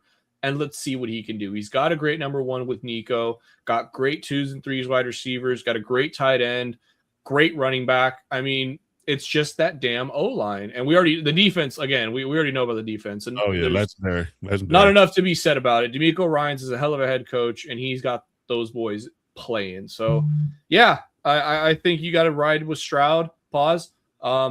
And this is the time when, you're probably going to want to give him a new contract. So let's instead spend some of that money on the O-line, see how he does, and make your decision about extending him after that. Okay, good stuff. Yeah, like I said, give him a 2-year runway and see what happens. Yeah. All right, good stuff. Okay. All right, AG. I'm going to bounce back and forth since Cap not here. Do I want to give you his question or do I want to give you yours? Both. That's funny. So we talked about this a little bit earlier in regards to Josh Allen. So, do you believe that Josh Allen received adequate blame for the Bills' playoff loss?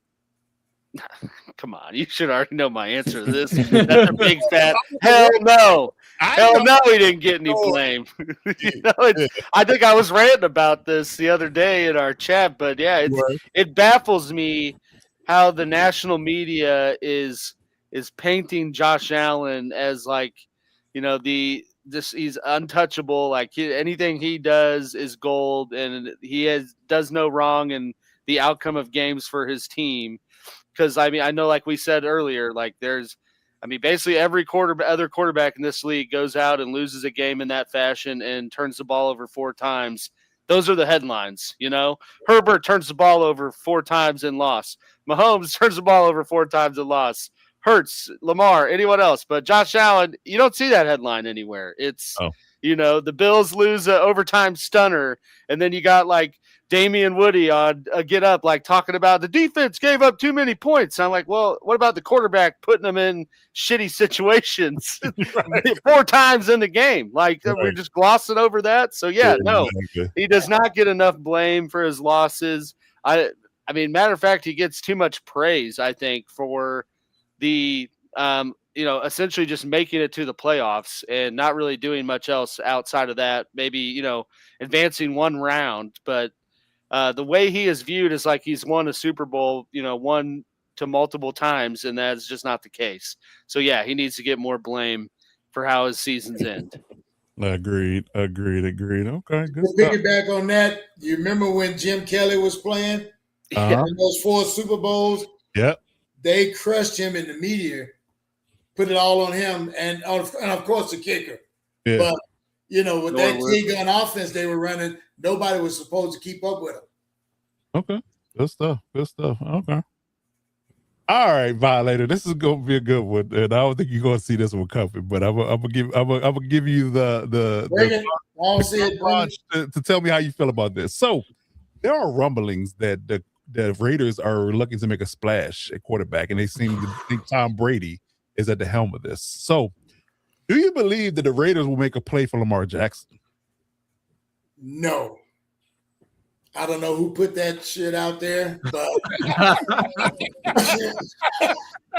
I'm gonna try. I don't know who put that out there, and that's straight up clickbait to me. Okay. Who the hell would want to? Okay, Lamar's pushing 30, right? Yeah. He's close to it, and he's had a few injuries during that time. This Tiger ain't going to change his stripes. He's going to play like he plays. Here's the deal. Who wants to take that contract?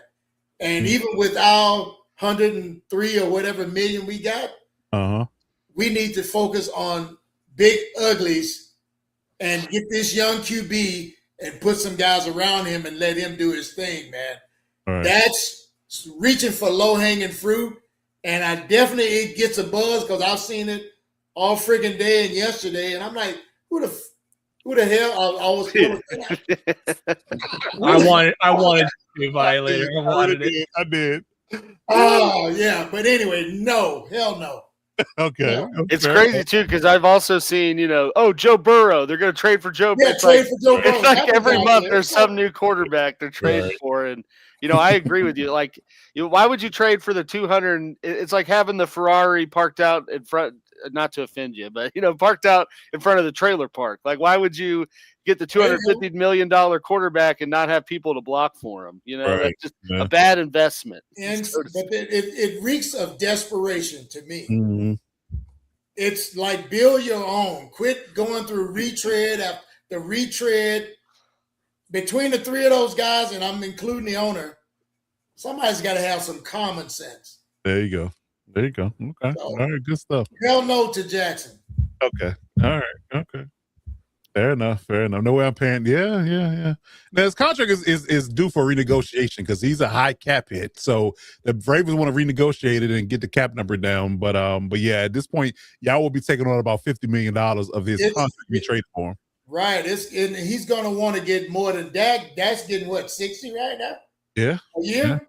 Yeah. 60 is the high. Dang. Well, who's gonna pay him $65 million, just say, a year? He's almost got a $75 million cap hit. That's crazy.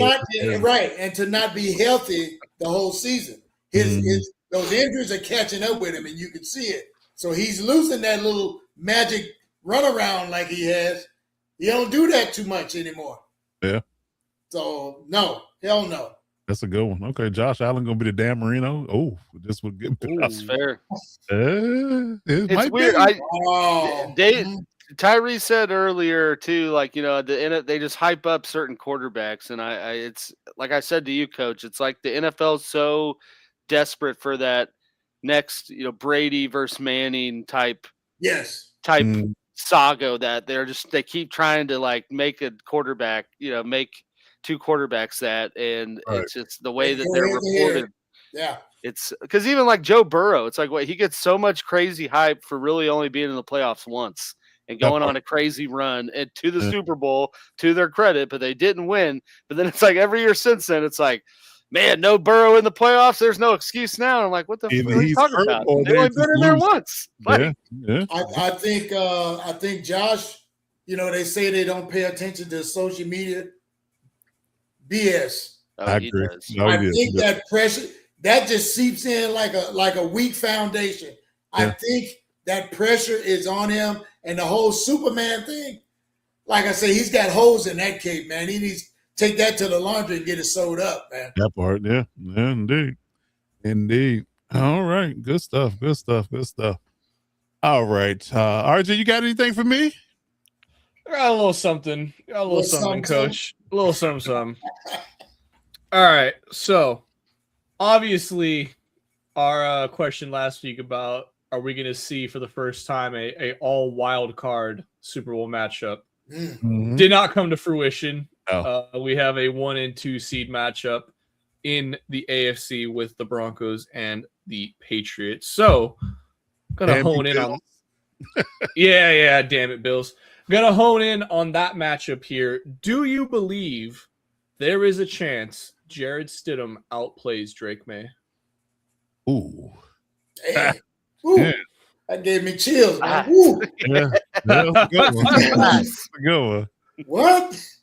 Yeah, that's a good one. I'm gonna say no for the simple fact that I can't give respect for Vrabel, and I sung his praise at the beginning of the pod and say that his defense is playing lights out and act like Jared Stidham is going to carve them up. Now, he doesn't have film on Jared Stidham, you know, like he had film on Bo Nix and, you know, guys he's played previously.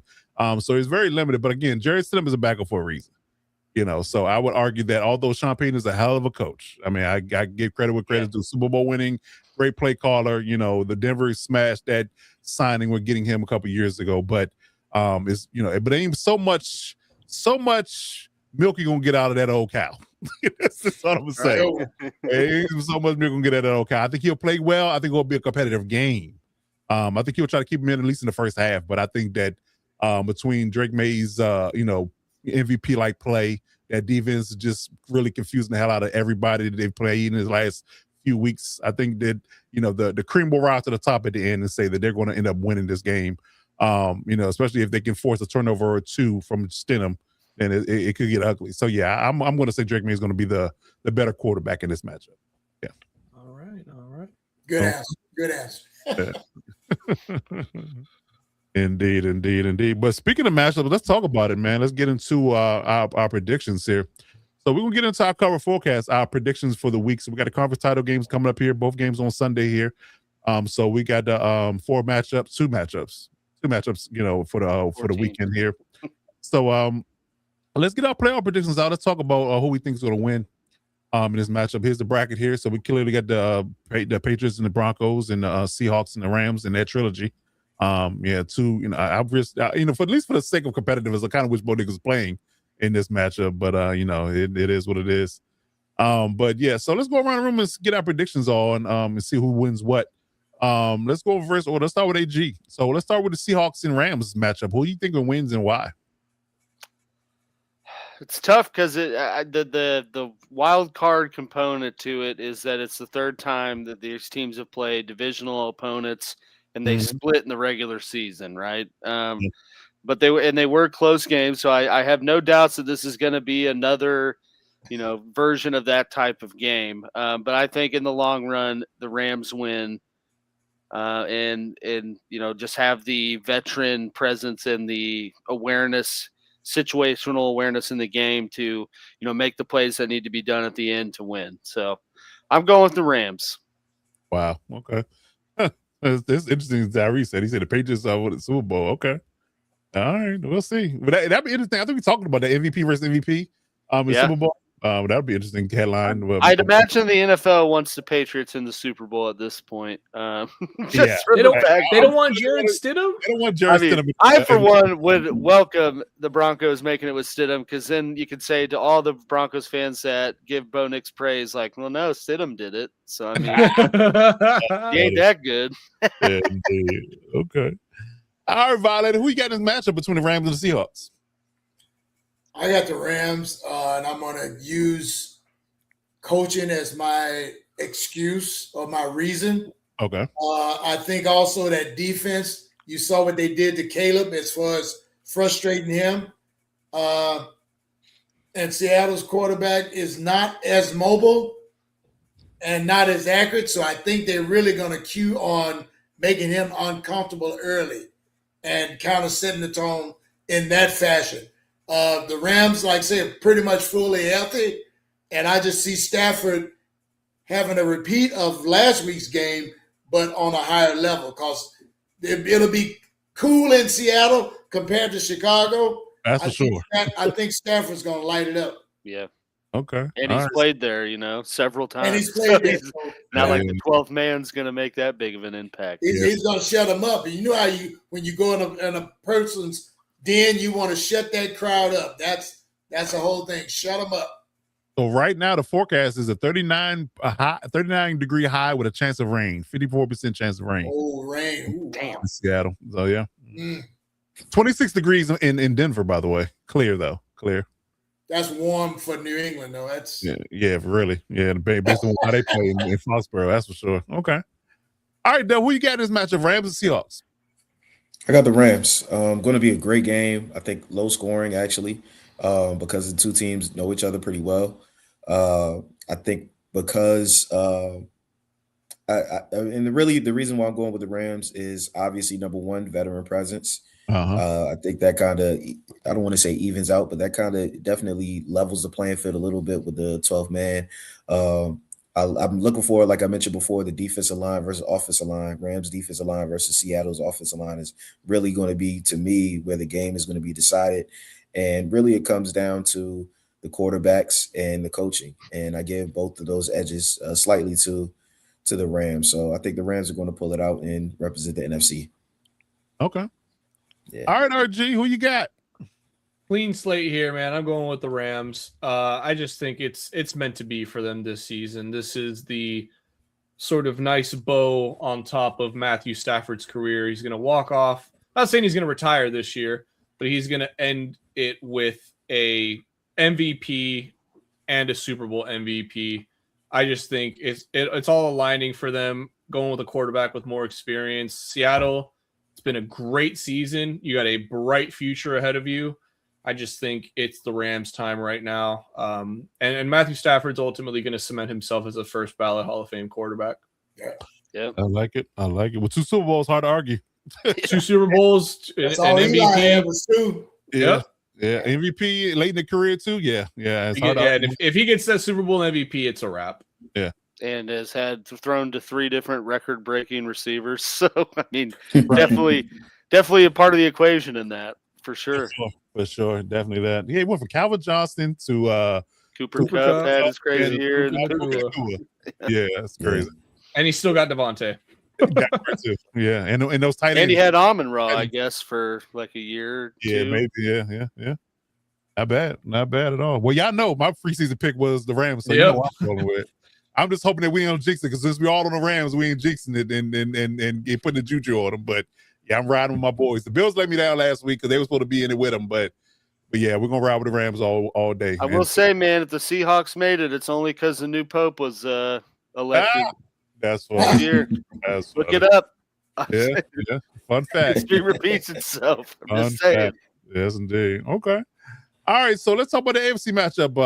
Broncos with the backup quarterback situation and that defense going against the hot Patriots. So Is there much to talk about? I mean, we got to do it. Some people might have Jerry Stidham having a shot. Who knows? But who you got in this matchup, AG? Broncos or Pats? Yeah, I'm going Patriots 100%. I don't think that's a shocker.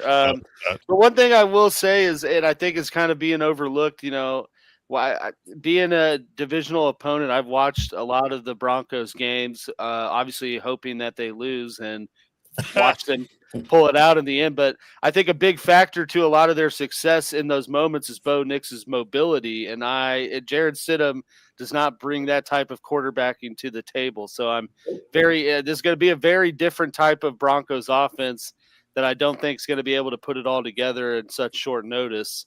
To flip a script like that. So really the key, the X factor to take, Mike Dove's Madden term there for his preview videos. But the X factor is really going to be the Broncos defense in this and how much they get after Drake May. How well they can hold up. Yeah. But I don't think that it's going to be enough. So I got Patriots. Gotcha. All right, Violet, who you got in this matchup? Reluctantly, I got the Pats. And here's my reasoning. I think the Broncos defense will be on the field much too long, too often. They wear them down. And they're going to wear down like any defense does. I don't care whether you're elite or not. I think they're going to wear down in the fourth quarter. And, of course, New England has that defense that's going to give Stidham, he'd be taking a shot after the game.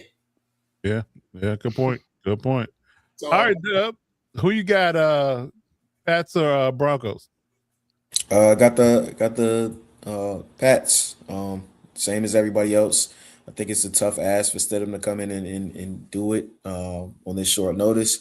I do think that the Pats are gonna, slow the game down. Well, I mean, they have a few different options for how they want to do it with that defense. But as long as Drake May doesn't turn the ball over, I think it's in their hands. So I'm gonna go with the Pats. All right, good stuff. All right, RG, who you got? Yeah, to the surprise of absolutely nobody, I'm going with the Patriots here. I think I hear the excitement. Yeah, I know. Damn it. I mean, it's just so unfortunate, man. Obviously, being a Chargers fan, I hate on the Broncos and whatnot, but at this point in the season, we just want to see some good football. So anytime there's a major injury like this, it just sucks the soul out of the game, and it's like the want to watch and the excitement for it just dies down so dramatically. So with that all being said, I think the only chance the Broncos have in this game is if their running backs go wild and the special teams goes insane, gives them some short fields to work with. But I mean, it's the QB. When you get to the playoffs, you need defense and you need a quarterback. Okay. Both teams have a pretty solid defense. I think the Broncos have the edge in that. No shame in that. But the difference in QBs now, it's way too much to overcome. Yeah, I agree. Yep. Yeah, I should have said it. I mean, we both are, riding one side of the fence, in both these matchups. So hopefully we're not wrong. But yeah, I think the Patriots definitely get back to the Super Bowl, and that's just insane to say that they, returned to the Super Bowl this quickly after the Brady dynasty. But RJ, you called it that they were going to go worst to first, right? That was one of your hot takes. You did. Definitely panning out. A Super Bowl berth in year one with Vrabel. That's crazy. Coach of the year right there. Yeah, it got to be. After back-to-back seasons of 4 wins, and then back-to-back seasons. Yeah. Boom. Exactly. Number 2 seed. There you go. Crazy work. They make that shit up. Yeah, not at all. Not at all. Can't write it at all. Okay. All right. So as we close the show out, we like to get a quick segment called Fourth and Final. our hot takes of the week. So anything that is brewing you guys in you guys crock pot and on your stove, in your oven, slow cooking smoker, something you got cooking up, we gonna give y'all quick hot takes that might brew between coaching changes, hot takes what teams might do, moves they might make, anything you got brewing that's gonna pan out in the next few weeks, man. Let's break it down now real quick before we get out of here. Jesse Minter stays. There you go. I like that. Jesse Minter stays. He Hot sees take, Mike not McDaniel wishful hired. No, 100% no wishful thinking. Right.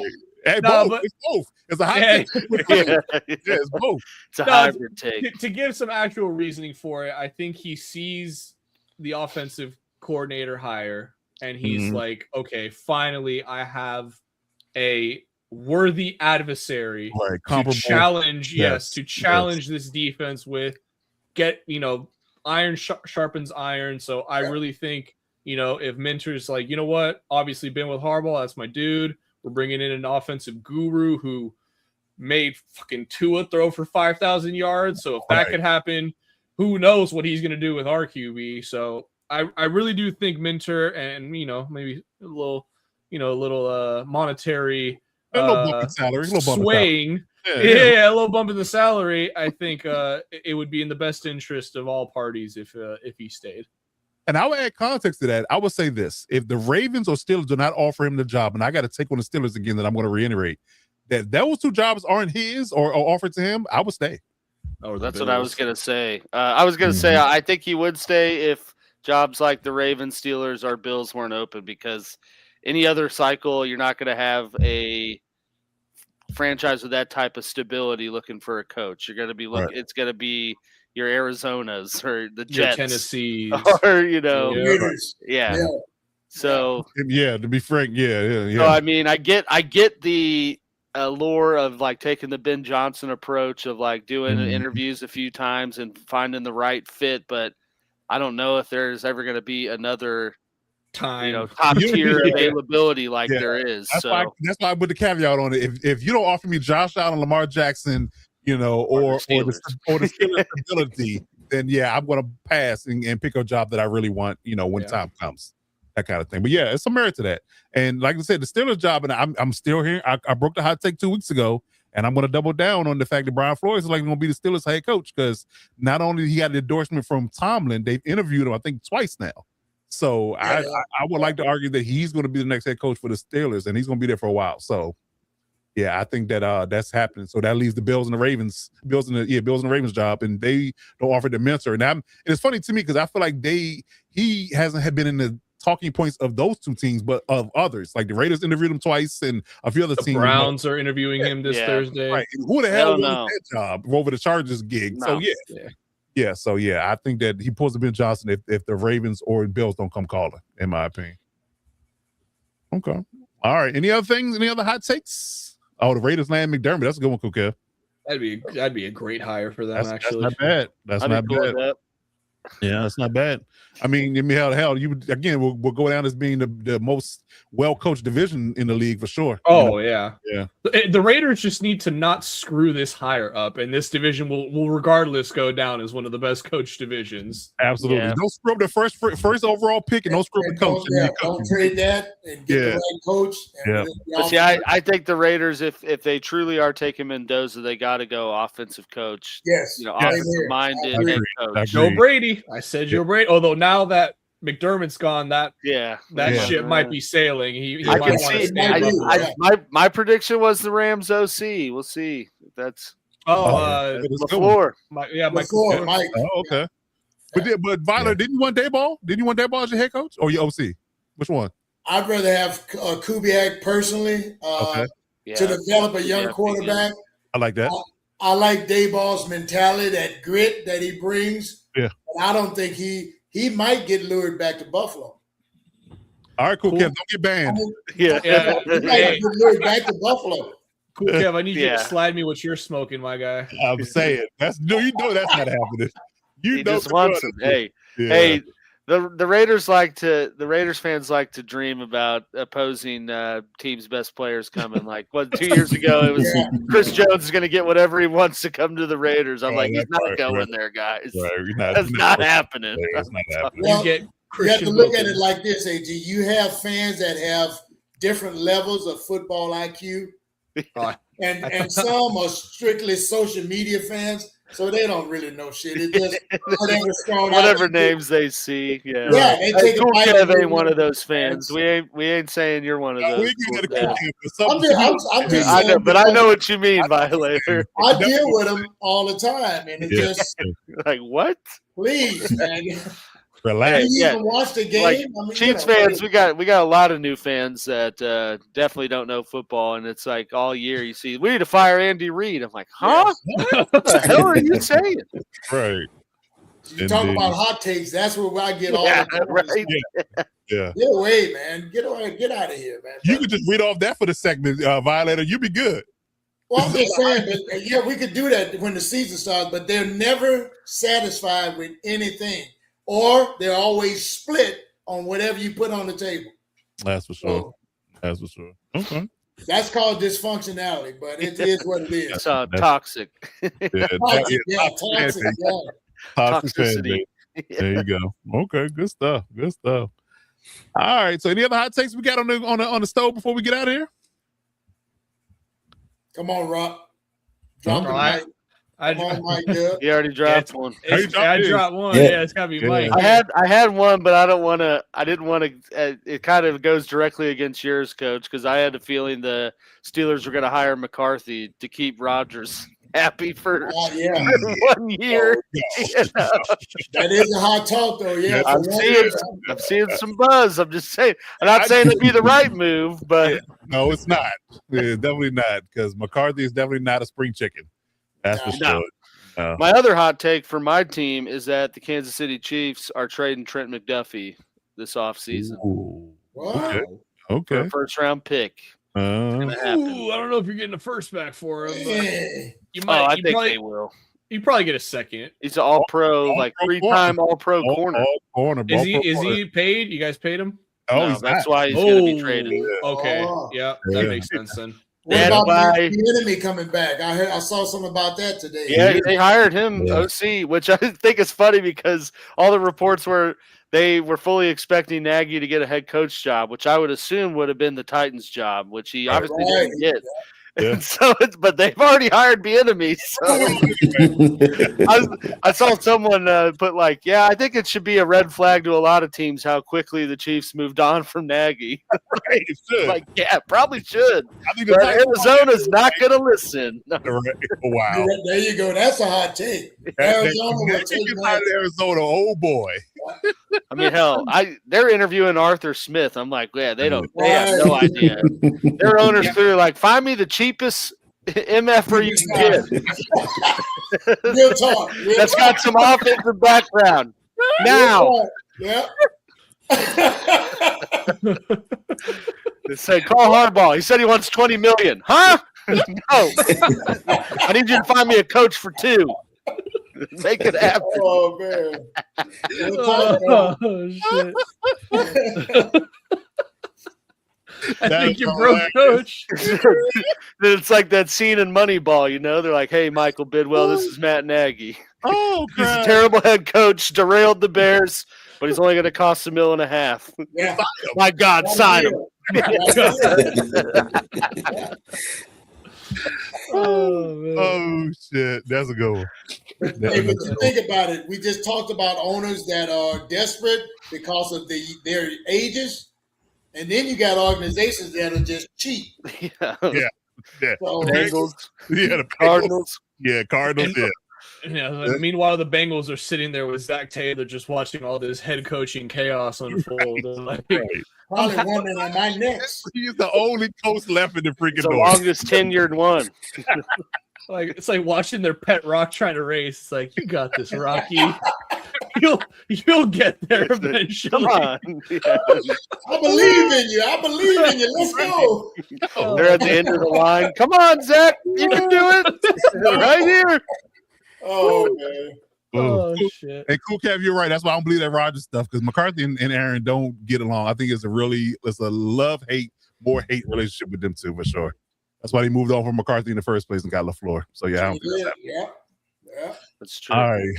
Whew, good stuff, gentlemen. Oh, Good man. laughs to end the show, man. Hell yeah. Yes, indeed. Yes, indeed. What happens if the Broncos win the Super Bowl? Yeah. Ooh. Yeah. Sean Payton is one of the greatest coaches of all time, Listen, and Bo if Nix you- will never stop Yeah, getting that's clowned. what I was gonna. What happens to Bo Nix, dude? Right. Because He never gets paid. you look at a Nick Foles, Carson Wentz type There situation. you go. Come Right. on. Yeah, there you go. I mean, And there. Nick Foles went on to get, what was it, 90 mil?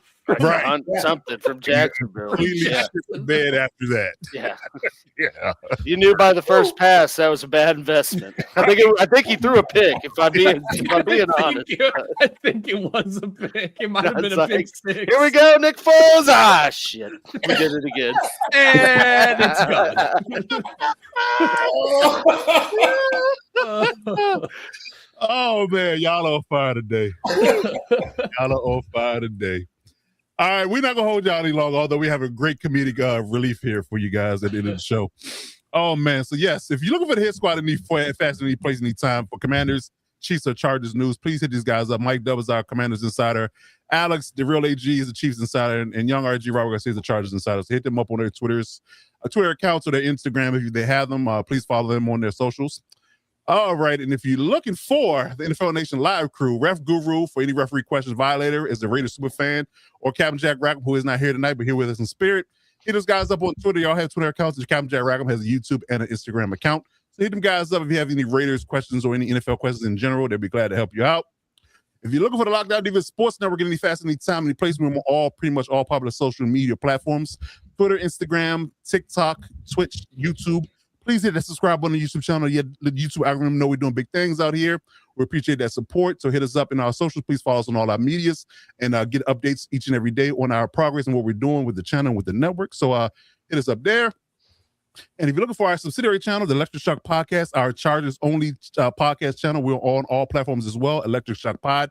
Drop us a follow there as well and hit us up if you have any Chargers related questions, and we'll get that answered for you in short order. But gentlemen, great show, man. Any final words, any parting words before we get up out of here? It's going to be hopefully another great weekend of football. Yes, sir. And enjoy it, y'all, because we only got three more games to watch. Indeed. But it should be a good one. Should be a good one in E fast. No matter who makes it, it's going to be a great Super Bowl, I believe. Outside of maybe the Broncos, but we'll see. Yeah, I was gonna say, let's the Broncos somehow win. Somehow, some way make it. Like, Patriots just completely shit down their leg, but hopefully not. Hopefully not. But yes, indeed. So good football this week, and if we in the eastern part of the country, upper east side, we might be getting some snow this weekend. So we'll be snowed in and watching football. So yeah, so it should be Can't good ask time. for much more. Not at all. Okay. Can't run to the store. Hey, I can't go nowhere. Yeah. Ain't going nowhere. Locked in football all Sunday long. All Plan Sunday long. beforehand. DoorDash do it for you, Yeah. DoorDash. I'm looking forward to free agency, man. I'm just excited about that. It's going to be some teams that come up making the right moves, and some teams that shit the bed, so to speak. Continue making the wrong moves. I also predict that we're going to see a very expensive cash flowing free agency period, because you see, I think a lot of teams with space are going to take that Patriots model and see how much money they spend and how they turned around. So we're going to see some money flying around. Yeah, some people like I said, linemen getting ready to get paid. Oh yeah, for sure. Yes, indeed. All right, man. So we appreciate everybody coming through in the chat, holding us down throughout the whole entirety of this 2-hour podcast. We appreciate it. As always, we bring you live each and every Tuesday night, 9 p.m. Eastern Standard Time throughout the NFL season. So we got this week, next week, and maybe the week after, but we'll see how things flow with the news, but we'll keep you updated on that. But definitely we'll be back next week to recap the conference title games, and get ready for the Super Bowl, man. So, all right, man. So we're going to get up out of here, man. Like I said, hit that subscribe button on the YouTube channel. Let them know we're doing big things out here. And until next week, we'll see you then. So for me, Coach Defense, the Young RG, Robert Garcia, Coach Mike Dub, Violator, the man, the myth, the legend himself, and the real AG, Alex Givens. Until next week, we'll see when we see you. As always, you got to do one thing, and one thing well. You got to step up to lock it down.